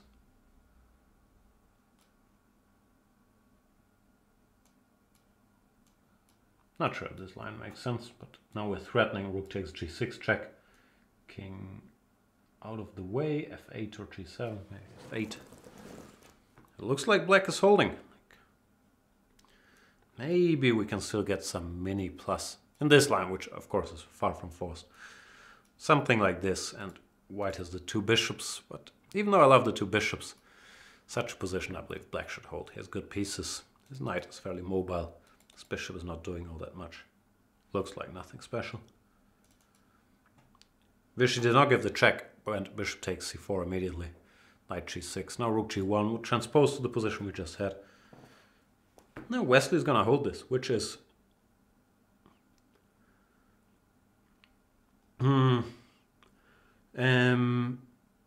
yeah, a very impressive defensive job or escape job, whatever you want to call it, because his position was so unpleasant. I was looking for cheapos here. Bishop e3, threatening rook g6, let's say. This would be a bit of a mistake. But after bishop e3, you can just take here. Then the king gets access to the e7 square, and it would run away. So no, so's fine. I believe this line I mentioned actually makes sense. Rook g1, king f8, knight g5. Takes, and either hg or rook takes, but the black pieces are so good here. hg, actually bishop c6. This could be ugly for white. So you probably want to take with the rook. And egalite. Bishop d5 played by Anand. He does not need to try to go for this cheapo with rook g1, rook g6. But after bishop d5, bishop c6, the bishops would get exchanged. White has no initiative left. Actually, I'd start thinking about how to make a draw with white, because the h4 pawn is weaker than the h5 pawn, which is targeted by both these guys. Unless we can refute that statement by playing some move like knight g3, but I guess this is hanging. Yeah, this doesn't work.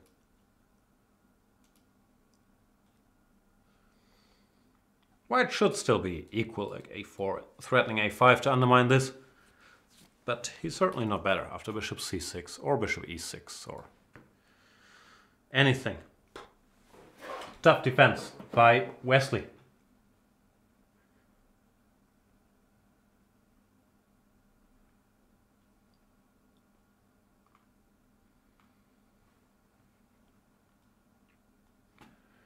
And I'm getting a question if the Chess24 studios aren't burning in Hamburg. No, our studios did, yeah, not get affected in general. This area where we are in the very middle of the city in Gänsemarkt, not much has happened. It was mainly focused on Altona and Schanzenviertel, but yeah, I was born in Hamburg, and people from Hamburg take a lot of pride in our city, so it was very, very sad and painful for me to watch Hamburg city burning because of, yeah, whatever political agenda excuse they had, like burning people's small cars standing in front of their houses and, like, yeah, breaking people's windows. I don't know what message you're trying to convey. It was very upsetting to watch, but I'm fine. The office is fine. My house is fine. Everything's fine. But it was, yeah, very, very upsetting to have to see that. Anyway, back to Leon and to a possible draw, but it feels like Vishy has to be careful now. After his excellent position out of the opening, he now has to switch to making a draw, because after c4, rook d8, all of a sudden the h4 pawn, as mentioned, is weaker than the h5 pawn, and the black rook controls the d file. This knight is ready to jump to e5, targeting f3 and c4. Could be that all of a sudden Wesley is seriously better here. And that's how it sometimes happens. You lose a threat, your opponent defends, and then, yeah, you have to switch towards making a draw, which is very unpleasant coming from a position of strength. It's not easy to get that going. That's what makes Wesley, well, many things that make Wesley so strong. But feels like he's very pragmatic. He's like Karpov in the old days. Like, he gets a chance, he's gonna seize it. Knight e5 has happened. King c2, knight e5, knight d2. I didn't see knight d2, to be honest with you. Defending both these pawns. But still, all of a sudden, black is in the driver's seat. Knight d3. Threatening knight b4 check could happen. Not a pleasant position. Galactic is saying it might be oh boy time for Vishy. This is very unpleasant, especially having such a tremendous attacking position earlier to now be dealing with this. But all credit in this game goes to Wesley. Like, he messed up the opening, but to find this resource, which I keep coming back to, queen a5 looks very unnatural. King b1 just looks like you're getting checkmated here. Rook e7, and it's true. Like, it is a bad position for, very bad position for black. Like rook eg1, for example, is also very strong. Rook a8, bishop c5. So Vishy, yeah, just spotted this resource, g4, rook a8, threatening bishop takes c3, bc, rook takes e3. It split second too late probably, because this holds the game. And after that, Wesley managed to defend. So yeah, Wesley found one very strong idea, but the position didn't lie. White was much better, could have avoided that. Well, now Vishy has to try to survive a pretty unpleasant position. f5 now looks strong, threatening f4. This bishop doesn't have a lot of squares. The king can just go to f7. This knight doesn't have a square. Knight b4 check is always looming. Ooh, this is very unpleasant.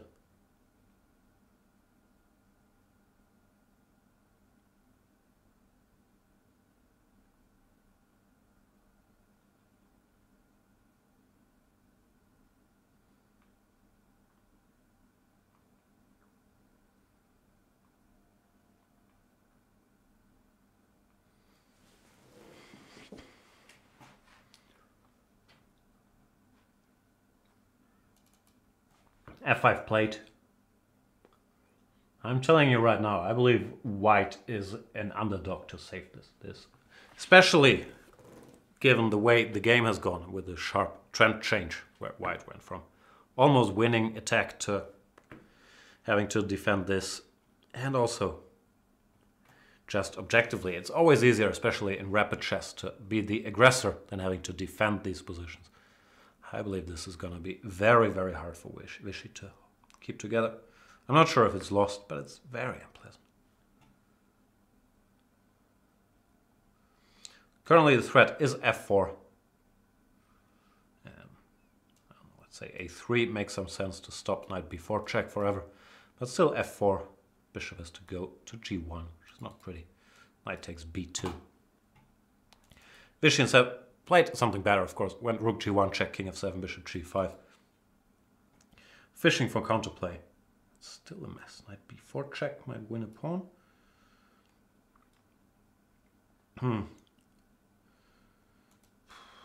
King, where's the king go? The king has to stay in touch with his knight. So king b1 or king b3 don't work because of takes. King c1, knight a2 check doesn't make sense.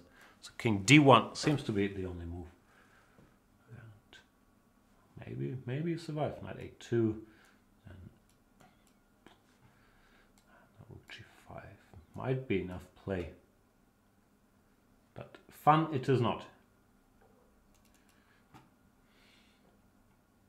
Wesley is probably weighing other options here. You could also play a move like rook d4. This might be very strong.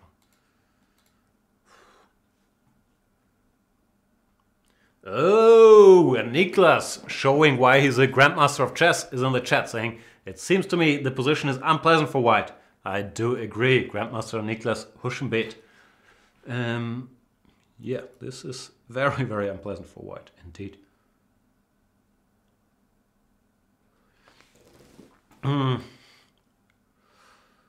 Even though, yeah, Vishy's done well to find this bishop g5 resource. I thought knight b4 check would just pick up a pawn, but this doesn't seem as clear cut.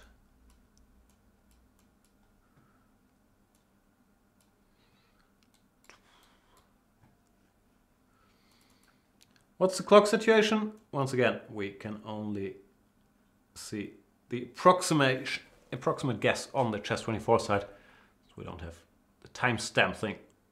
If this is correct, then Wesley's down to a minute, and Vishy still has 5 minutes. I'm not sure how much it can be trusted. Michael Frey is saying Vishy must be very angry. Yeah, he won't be happy. It's one of the toughest things to do in chess if you come from a winning or very good position and then have to defend some unpleasant endgame. To keep your composure, try making the best moves. Very, very tough. If Wesley really only has 1 minute left here versus 5 for Vishy, they would of course level the playing field a little bit more, but I'm not sure that really is the case. It says, yeah, Prometheus says, so 4 minutes, Anand 7 minutes. That sounds more like it. That means Wesley still has some time to calculate here. Rook d4 looks like a very good move. Just making sure you get your attack against h4 in before white gets his in against h5. Now in these lines, knight b4 check, let's say king d1 takes. This is a clean extra pawn and the better pass pawn, the outside pass pawn. So tremendous winning chances for black. I'm not sure if white has time to play something like b3, but sooner or later black will collect. And unpleasant. Deine Mutter stellt Figuren ein is also saying unpleasant. Did already changed side once in this game? Yep. What's your point? It can't change sides again? I doubt it. I think it's gonna stay unpleasant for Vishy, but of course he might hold. Knight b4, and Wesley went for the very direct line which we had on the board earlier, grabbing the pawn. Now rook g5. Looks like it's winning the pawn back. Black's situation still seems more pleasant. But I think this is a good outcome for white. Some pawns disappear from the board. Position got more simplified, increasing the drawing chances. Still, this knight is so much stronger than this knight, which doesn't have anywhere to go. Well, this knight defends the c6 pawn, is threatening to jump to d3. The white pieces are very uncoordinated. If the rook goes, this king can try to march in. I normally lose such things with black because white just pushes his h-pawn and I try to run with my king to e3. Then you get rook e7 check and h7. But if anybody is better here, it is certainly black. b3 played by Vishy Anand. Not sure about b3, but who knows. It's getting out of reach for the d3 knight. It weakens the c3 square, which might not seem very relevant. But if a black king shows up there, pinning the knight, all of a sudden it will be extremely relevant.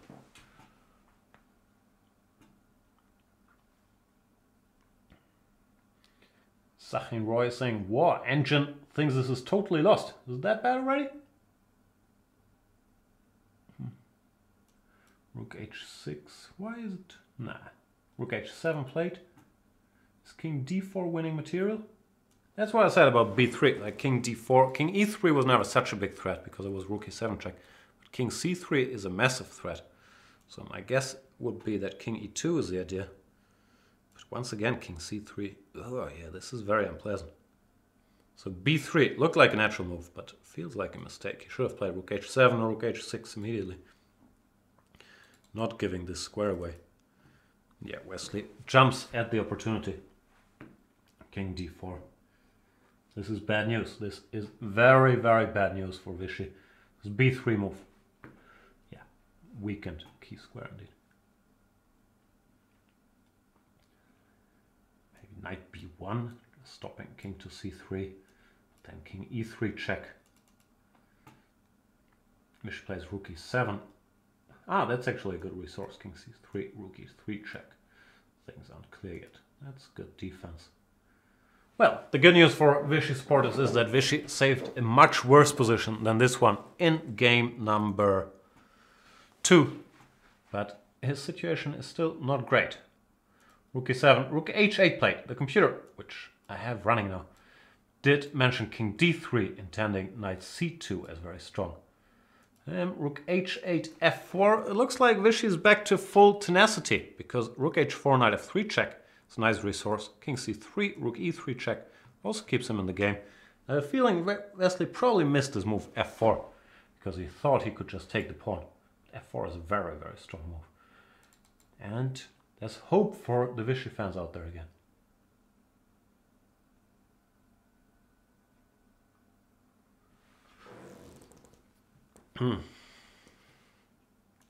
This would be, yeah, a bit of a surprising course of events if Vishy was lost in both his white games and manages to defend lost endgames while having zero problems with black. But this still continues. King to d3 was a good move by Wesley.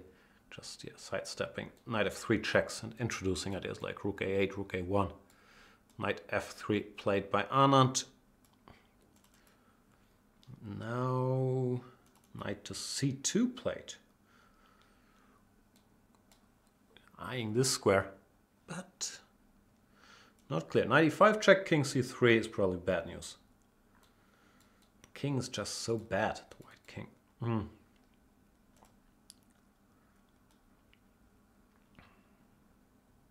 Rook e2 played. Vishy is consistently making the best moves now. He does not want to go home. Knight e3 check, king e1, and he's defending. Knight e5 check is coming. White would be holding this. Once again, amazing display of tenacity by Vishy Anand. This whole sequence here, where I thought was resigns. I honestly thought it was resigns. I thought king c3 is coming. But he finds rook e7, rook h8, f4, knight f3, and rook e2. All of those moves are the best. And yet, to save such a position with such little time goes to show you why this man dominated. Well, rapid chess, blitz chess. He wasn't terrible in classical chess either for such a long time. The instincts are just amazing, and the ability to calculate these things quickly. Having said all that, he's still worse. Knight d4 played by Wesley. Knight e5 check, king c3, rook e3 check, king b4. But look at the position compared to the position they had earlier. Now after rook h3, white should hold. Knight b3 allows the h-pawn to run, which is a very serious counterplay factor. The king is no longer in trouble. Vishy should hold this. Wow, this is really a masterclass in defense and also in, generally attitude. Because I don't know, if I have that position against Wesley, so after king d4, I'd be so tempted to resign, honestly. To find all these moves, defend it is very, very impressive. Rook h5 played, having to stop the h-pawn. All of a sudden, Vishy even managed to get his rook behind his passed pawn as he wanted from the old books. And he's still worse because the b3 pawn fell. But he should hold. King c1, knight b3, king b2, knight d4. Oh, checkmate! Let's see if he comes up with this too. Rook c3, threatening knight d3 check. Will threaten checkmate, believe it or not. Let's say takes, knight d3, king a5, rook a3. Would be checkmate. So rook c3 would force black to go b5, which more or less leads to mass simplifications. And draw. So let's see. If Vishy sees that, then would be one of the most impressive defensive sequences we've seen, or I've seen, in a while. And his defensive sequence, even though there he was more objectively lost in game 2, was very impressive too. Amazing, amazing defense by Vishy. But rook c3, not an obvious idea. Even though, well, the moves he had to make earlier struck me as tougher. Rook c3, threatening knight d3. Looks like very compact. As also forced, everything else loses. And yep, it has happened. Vishy Anand is not willing to lose this game. This sequence appeared on the board, rook c5. No, I think it's just a draw. We've seen this earlier, rook h4, rook d5, forcing this knight to go somewhere. Then this pawn falls, and we're left with not enough material. Too much tuna, not enough material. Rook d5. Game over. This works as well. Why would you? You don't.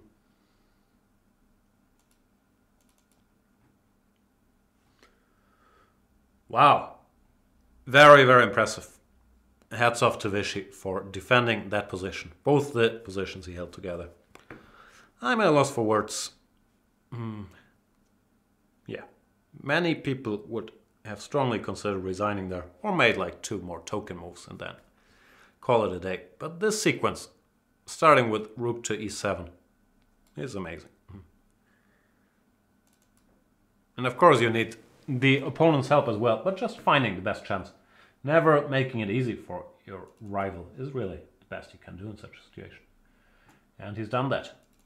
Now that I've praised him so much, he's gonna stumble finding rook d5, which this might look obvious, but you still have to be sure that your king does not get checkmated over here. Rook h2 check, king b1, and some knight e2, heading for c3. But there's no material left on the board, so yeah, it feels like it should just be a draw. King a4, but there's never really a checkmate.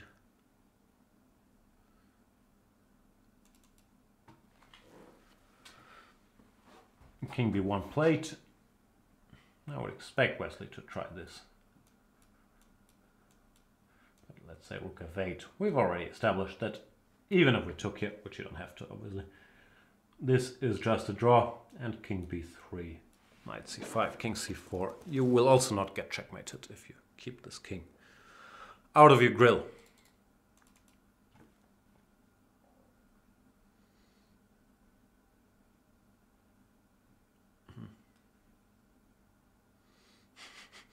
People are saying Vishy has been possessed by kayaking today.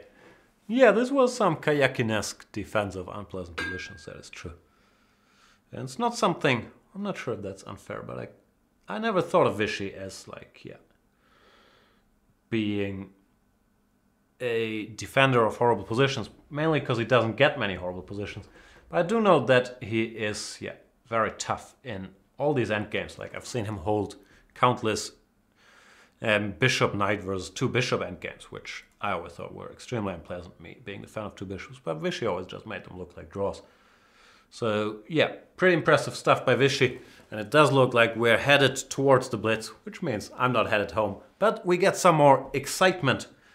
And so hard to say who's a favorite in the Blitz. It's very much a day-to-day basis. Who's less exhausted after 4 games of rep. I believe, yeah, Vishy, peak Vishy is a better Blitz player than peak Wesley, but Wesley, of course, is much younger, which might be a factor when it comes to being tired after all these games. I have no idea. I think anything can happen. The way this game went, probably Vishy's spirits must be high if he manages to defend this. Or low, depending on what he remembers. If he remembers this position and it ends in a draw, his spirits must be low. If he remembers this position, his spirits must be quite high. So yeah, I have no idea who's gonna be the favorite in the Blitz. Anything can happen. I believe in the Blitz world rankings, both guys are not very highly placed. Of course, they are higher placed than yours truly and many other guys. But if we look at the rankings, this is from 2700chess.com. You can see that Anand is number 22 and Wesley is number 27. So compared to the classical ranking, that's not very good. These things are also very fast-paced though, and I believe they didn't have good events in the recent Blitz in Leuven, Paris. So of course that might not reflect their true Blitz strength. This game still continues, Wesley trying his best to squeeze out a little pressure here, and he might be managing. Knight e4, knight e2 check. where does the king go? King b1 is the move you will want to play. Knight f4 is no problem because of knight d6 check. But probably something bothers him. And b4 maybe? Maybe b4 is a little scary. f5, who knows? What about king d2? Anything wrong with that? Knight takes f4 check. Yeah, it's awkward. It should be a draw, but why give this pawn with check if we can't get it back? King c2, knight f4, knight d2. Ah, this is a draw. King b4, rook e4. So maybe king c2 is a clever move. Vishy plays king d1. Why didn't I consider king d1? That's actually the most natural of all of them. Knight d4, knight d2. Oh, I see what you're doing. King d3, he's spotted rook e3 check. He's really on kayaking fire today. If this is his point, and I think it is. Like forcing king takes, knight f1, king f4, knight h2. This is just a trivial draw with the black king so far away, especially. So, very, very impressive defensive effort by Mr. Vishy. And Wesley goes rook takes d2, which also seals the draw. For example, king d2, knight f3, king c2 takes, king d5, king b3, king e5, king b4. That means we get at least 2 more games of Blitz. I hope the transmission business works for the Blitz games. 4 draws in the rapid games. But quite some action, Vishy Anand, with miraculous escapes in both his white games. No, at some point he might have had good positions in both. Wesley so defended very well with black first, then had the initiative, had winning endgames, but did not manage to win those against Vishy's amazing tenacity. In the black games, Anand, was the more comfortable side in each of the draws. Could arguably have pressed a little harder in either. But all in all, an equal match with Wesley dominating the black games, but Vishy showing very, very tough defense. So that means we will get 2 games of 5 minutes plus 3 seconds increment. If after that no winner is found, I don't have information on the regulations. My best guess is they play a game of Armageddon. But I'll try to find that out in the little break, which we will take and the players will hopefully also take. So they are fresh for some more Blitz excitement. I'll see you guys for the Blitz playoff. I'm not sure how long the break will be. I'll try to find that out and inform you in the chat or on the show. Back in a couple minutes with more action and trying to find the winner of the Leon Masters 2017. Thanks for watching. See you then.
Welcome back, everybody, to the final of the final of the final of the Leon Masters. 4 draws in the 4 rapid games between Wesley, So and Vishy Anand. And we are awaiting the Blitz tiebreak. 2 games of 5 minutes plus 3 seconds increment per move. If that is not enough to find a winner, which would mean the score would be 1-1 after these 2 games, then they would play in game of Armageddon. Nothing to do with the movie. Instead, it means white gets 6 minutes, black gets 5 minutes. White must win. My apologies. If white does not manage to win, then black wins. I mean, black gets draws. I'm expressing myself very clearly, and I haven't even been playing, so you can imagine how tired the players must be after these 4 high-intensity rapid games with, very mixed stories. First game, Vishy was better all the way. Then maybe gave up a little too early by agreeing to repeat moves. Like in this position, there's nothing better. But earlier, some moves earlier, he had a way to continue. In the second game, the first Houdini escape by Vishy from a lost endgame. This is the key moment where he figures out this is not straightforward yet because of the c-pawn counterplay. And the c-pawn indeed did secure him a draw. Third game, once again, smooth sailing for Vishy is too much. He got into some trouble, in my opinion.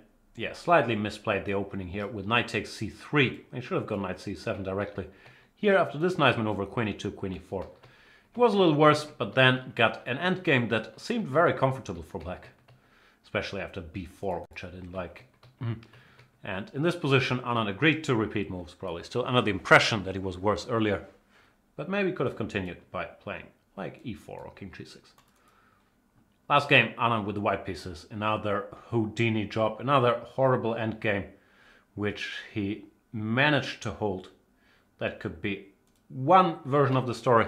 The other could be Houdini job by Wesley, So, who got a terrible position out of the opening and managed to spot this little trick here. Gh5, bishop c3, beats bc. This didn't happen, but it's a key trick.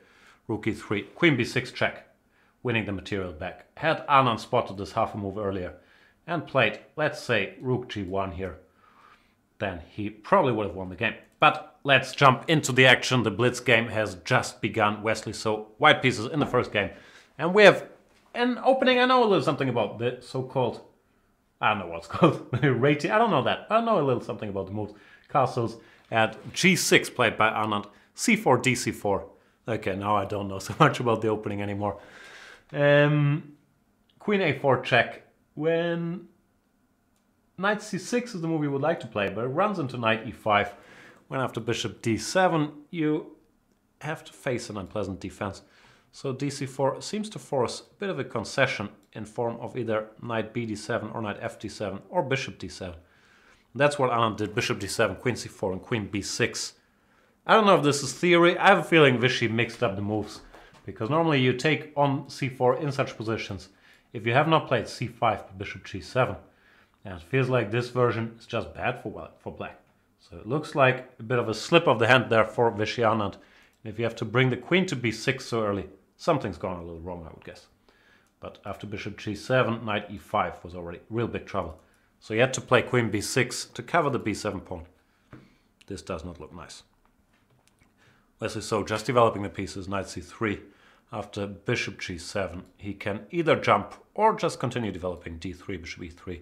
Something's gone wrong for Vishy Anand. He has to be very careful to make it out of the opening here. It looks like he's taking time here, which is also never ideal in a Blitz game. The key to being good at Blitz really is just making moves at a steady pace. But that's easier said than done if you're in trouble with the black pieces against a 2800 player. I won a Blitz tournament last night ahead of chess superstars like Lawrence Trent, amongst other. Shachunsky also participating, so I feel very qualified to talk about Blitz prowess.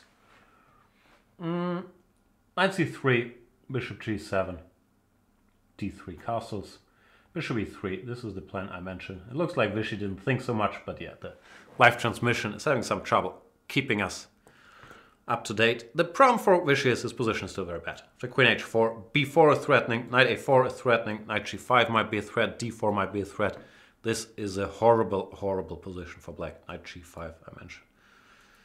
I'm not sure Vishy's going to make it out of the opening. I'm not sure if he has another Houdini job in him. By Houdini job, I don't mean the computer moves, but escaping from a bad situation.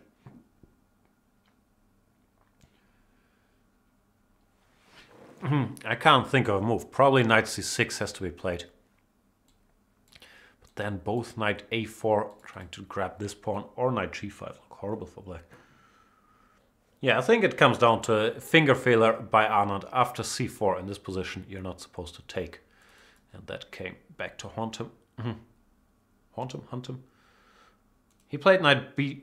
Yeah, he played queen a6. But yeah, if you can't develop the pieces, but have to keep making moves like that to avoid b4, knight a4. Something's off. Knight g5.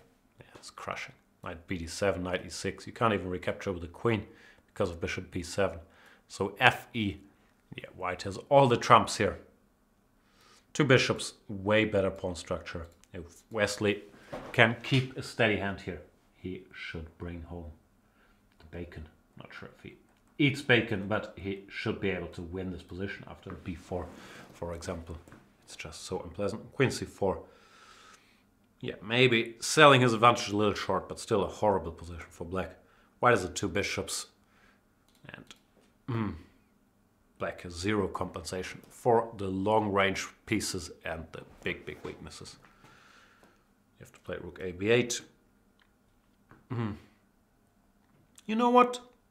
Wesley shouldn't have gone for this queen c4. It's still very, very bad, but in this position there is some hope for white, for black to survive, based on, I don't know, somehow getting access to these dark squares in the center. While if not queen c4, but let's say b4, opening the position up, there's just no chance. Still, as usual, easier sitting here with the computer criticizing top players' blitz moves than making good moves. But what an opening disaster for Vishy, and that never happens. It's just a finger failure. Very surprising.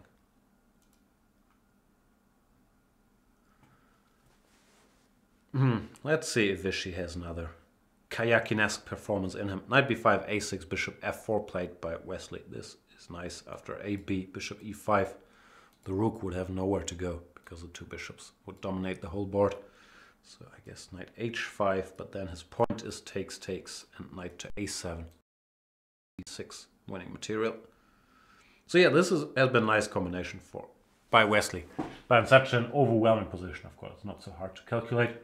Same trick works here, I guess. Knight fg4, knight a7, rook c7, knight c6. And overloading this diagonal, picking up material. It's pretty much game. Knight fg4 played by Vishy, knight a7, maybe once rook f8, rook d8.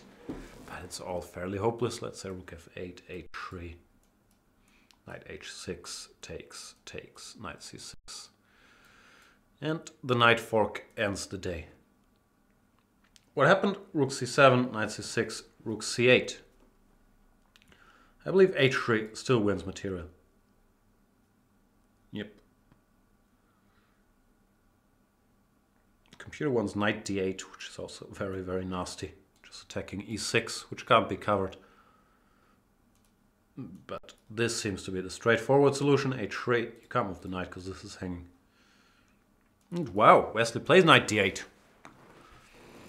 No mercy. Yeah, this should do it. Knight e6. Just the whole position will completely fall apart. I mean, I've seen two Houdini jobs by Vishy today already, but here I don't think resigns is out of order at all. It's just, yeah, all your pieces will fall after knight e6, knight g7, h3. No, I think resigns is a decent move here. Yep, Vishy does resign. That's just absolutely nothing to do. Yeah, I don't know what happened here. I think he just mixed up the moves in the opening after c4. You can play d4, you can play bishop g7, you can play knight c6. But in this version, I don't think you're supposed to take.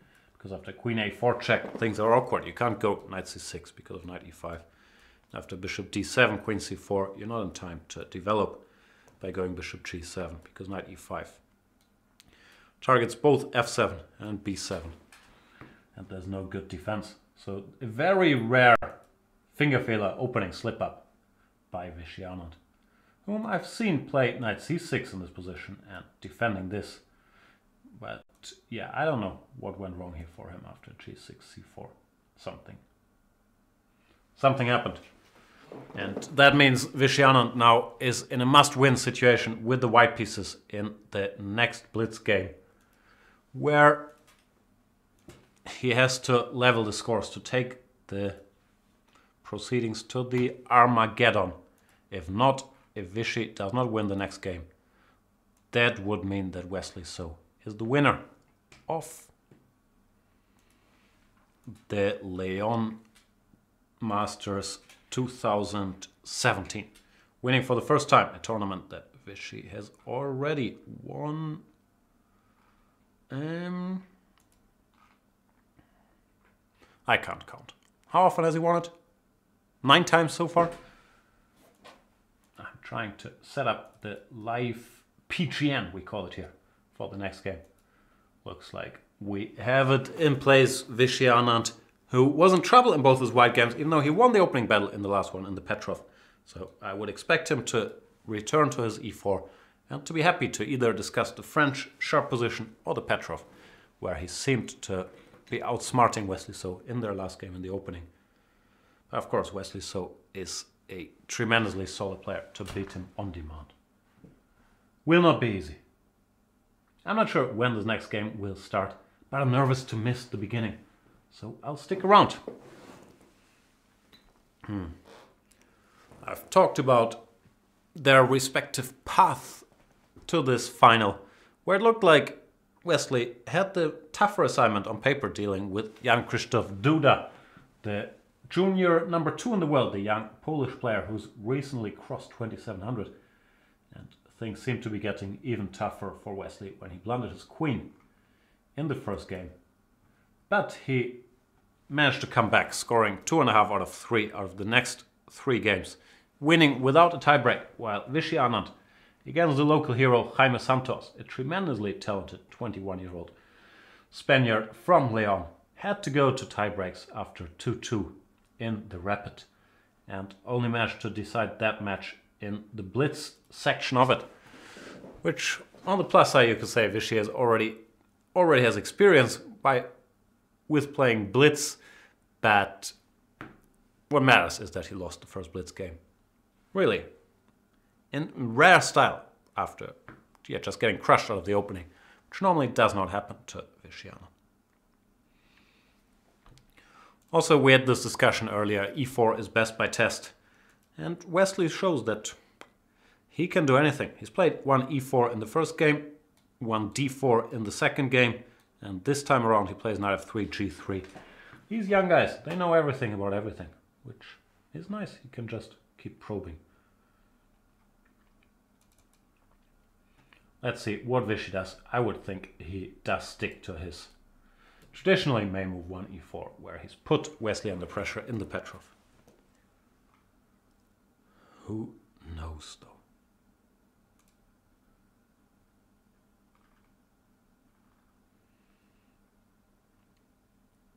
Yeah, that last game was very well played by Wesley So, but it's such a rare thing that Vishy gets into trouble out of the opening. And rule of thumb, if you have to play queen b6 here so early with black, something has gone horribly, horribly wrong. And yeah, we get another Petrov in the last game, or maybe not the last game. The last game of this mini match is underway. Now the Petrov. I would expect Vishy to repeat the knight c3 line, which brought him a good position earlier. The moves might pour in with some delay here. I don't think Vishy's really thinking about what to do here. And yeah, knight c3 is being discussed again. Wesley chooses a slightly different line. This time he puts his knight on c6, not on d7.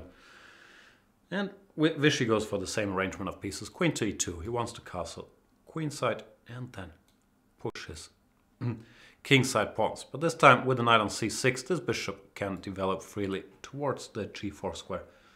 I'm curious to see how Vishy reacts. I would go h3. My guess is if Wesley wants to go bishop h5, bishop g6. We'll find out though. You could also make a case for just ignoring bishop g4 and castling queenside anyway, Knight e5 could be an idea, but I'm not sure how strong it is. But yeah, Anand plays a3 and Wesley takes on f3. That's a surprise, just giving up the bishops. Does he want to go knight e5 or can you take on b7 then? Because if you don't go knight e5, once again, this might be me being a sucker for the two bishops talking. But if you don't go knight e5, you're just worse. So knight e5 has happened. Queen takes b7, rook to b8, and queen takes a7. Anand collects the pawn. I don't think Wesley has enough for it. I think Wesley has gotten crushed in the opening again. And it's strange that he keeps discussing this Petrov line with Vishy, where Vishy clearly knows his way around better than Wesley. Rook takes b2 played, but white just castles, white is a pawn up. And this is a very nasty passed pawn. I don't think you can trap the queen. You can try to embarrass it a little by playing c5, but it will find a way out. And then this pawn should be the main factor. This match might never end. Vishy will just score a win now, then in the Armageddon. The thing is, the Armageddon is by definition the last game of a match. But I have a feeling they will find a way to having to repeat that. White is much better here. Bishop f6 is planning to take here and then to take here. But there's ways to avoid that. Or even if you don't avoid, just push the a pawn. You're better. That's what happened. Vishy went a4. Now after knight d3. Now no point in analyzing. Let's just see what happens. But after knight d3, cd, bishop c3, you can put a rook on c1. Target the c7 pawn. So it's not clear. This really wins your pawn back. Wesley plays queen to c8. What's that about? Is he hoping for some queenside counterplay? No, probably just wants to introduce the idea of knight c6 into the position, controlling the a6 square. Maybe after a5, he wants to go knight c6. And then get an endgame which he maybe considers tenable. a5, knight c6, queen a6, takes here. This pawn would all of a sudden drop and black would hold. But of course white under no obligation to play a6, a5, bishop e4 for example looks very strong, just stopping knight c6. Then intending to run. Vishy Anand plays rook to b1, allowing knight c6. That's a surprise. Is that nerves? He might still be better, but why would he allow that? Because now c2 falls. I'm not so sure you can win this.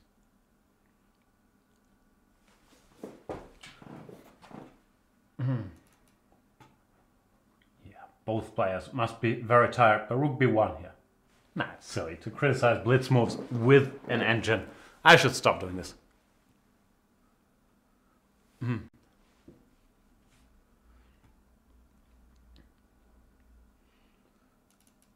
Yeah, now rook takes c2.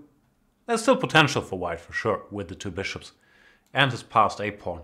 But if he can win this, I am not sure at all. Well, couple moves before this.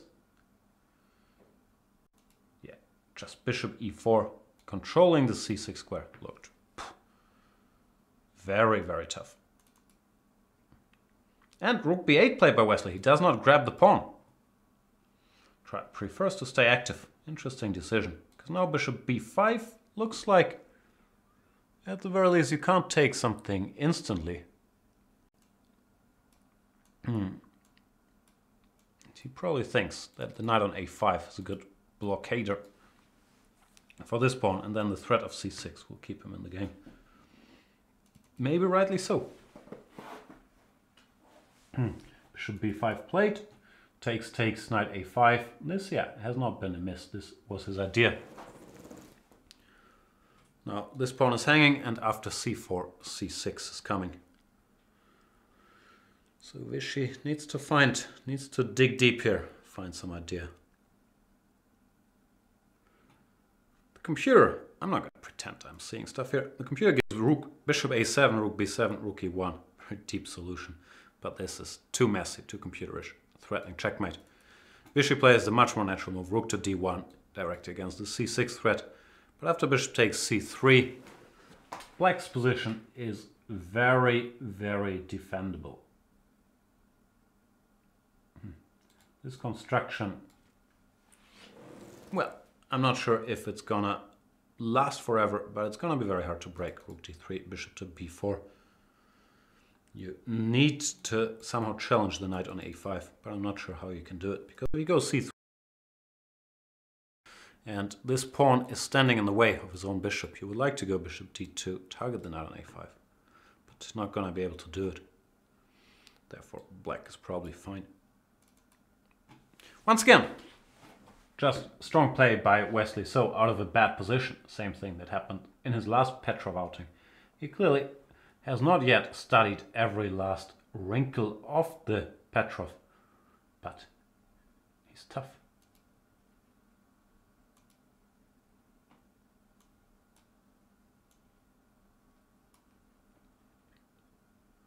I'm also reading that So is 3 minutes ahead. I'm not sure how much I can trust the clock times I'm being told, but I wouldn't be surprised if Vishy had to spend some time here to maneuver these complications. And now it's just not enough to work with. Rook d1 played. Wesley So goes king f8, trying to eliminate any back rank mates. Just bring the king closer. h4. That's a high-class move, just grabbing some space, creating the option of potentially pushing his h-pawn, or just making black's defense a little harder. Wesley decides to clarify the situation by chasing the bishop away from b5. Sorry, goes c6, bishop d3, g6. These decisions are, for non-world-class player like me, are always tougher if you have to go h6 or g6 here. g6 does look more natural in this case, to cripple this bishop. But I find these things always very tough to figure out. Rook e1, of course, Anand has no choice. He's in a total must-win situation. So plays f6. Interesting setup. He wants to clear the f7 square for his king and defend everything from there. I think it's a good setup too. He's stopping bishop g5. He's welcoming bishop h6, king f7. If h5, he just wants to go king f7. This bishop does not have any square to give a check on. So Vishy switches gears, goes rook to a1. And Wesley faces a decision. Rook b3, bishop c5, or bishop b2. All come into consideration. If bishop b2, white would go rook b1, exploiting the pin. So not sure you want that. Rook b3, you have to calculate the consequences of bishop d2, followed by bishop c2. And Wesley just goes for the move bishop c5, the most solid but accepting double pawns. Takes, rook b1 by Anand before this rook penetrates. And my gut feeling is that the position after takes would be a draw, but Wesley So decides to keep the rooks on the board. Goes rook d8, bishop f1. Why does it plan again? Once rook b6, rook a6 now. Not so easy to defend this. Once again, there could be hope for Anand fans. Drama, baby.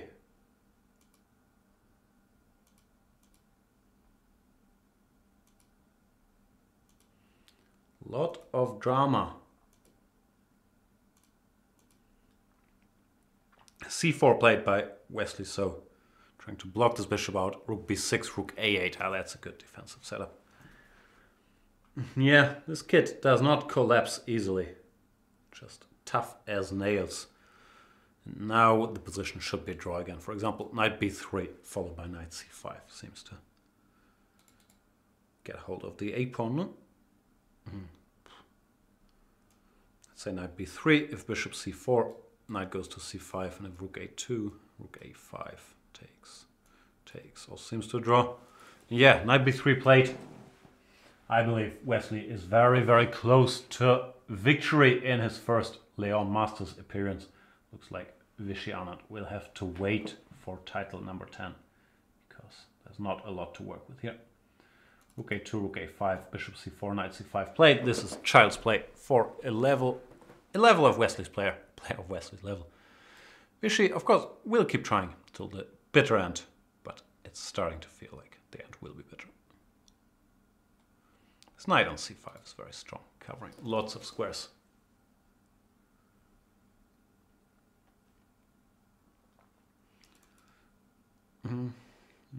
Last chance, bishop g8, h6, bishop h7.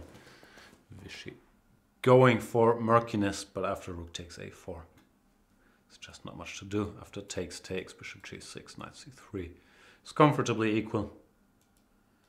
After c4, king f7, black is probably better if anything. And if the rook moves, I don't know where, king f7, you're also not winning this. Or rook e4 actually. No! Good play by Wesley, so nothing else to be said. And draw agreed. Which means that Wesley So is the winner of the 2017 Leon Masters. Well, it looks like he shot his winner's picture before already. The one in the Superman shirt, which we've been using all along. Congratulations to Wesley So. Very close battle against Vishy Anand. But since Wesley already had 2 winning positions in the rapid section where Vishy needed fantastic defense. It's hard to call this undeserved or anything. Wesley So, yeah, made one more play, won the key match, the first Blitz game, after a rare mix-up for Vishy in the opening, who got a terrible position and just got crushed on this one. Very nice power play by Wesley So, bringing home the full point. In the second game, he was under some pressure, but managed to defend. And therefore, Wesley So is the winner of the Leon Masters 2017. A tournament that started with him in his very first game. Sorry, I keep showing this, but it doesn't happen all the time that a 2800 player does this. Started with him blundering his queen after bishop f3, ab, bishop d1. He had to resign. But things were to improve for Wesley So. Congratulations to him. Congratulations to Vishy for fantastic fighting back from 2 absolutely lost positions. Not absolutely lost, but just amazing tenacity in these bad endgames. Very, very impressed by Vishy's showing in those 2 games. Congratulations also to a local hero, Jaime Santos, for holding Vishy Anand to a 2-2 in the rapid match. Now that I've congratulated everybody, might as well congratulate Jan Krzysztof Duda, who won his first game against Wesley So, and is one of the most promising players on the scene. That is pretty much it. That's my coverage, or our coverage, of the Magistral de Leon 2017. Congrats to the winners. Thanks to everybody who watched this show. I'll see you guys around. We will be back with more live commentary, I believe. It's not set in stone yet, but I believe we will be doing shows about Dortmund. And probably part of those will be premium shows with co-hosts yet to be announced. So if you're not a Chess24 premium member yet, but you want to support us or improve your chess, or just want to watch the next broadcast, consider going premium. Thank you guys for watching this one, and congratulations to Wesley So. I'm out of here. See you next time.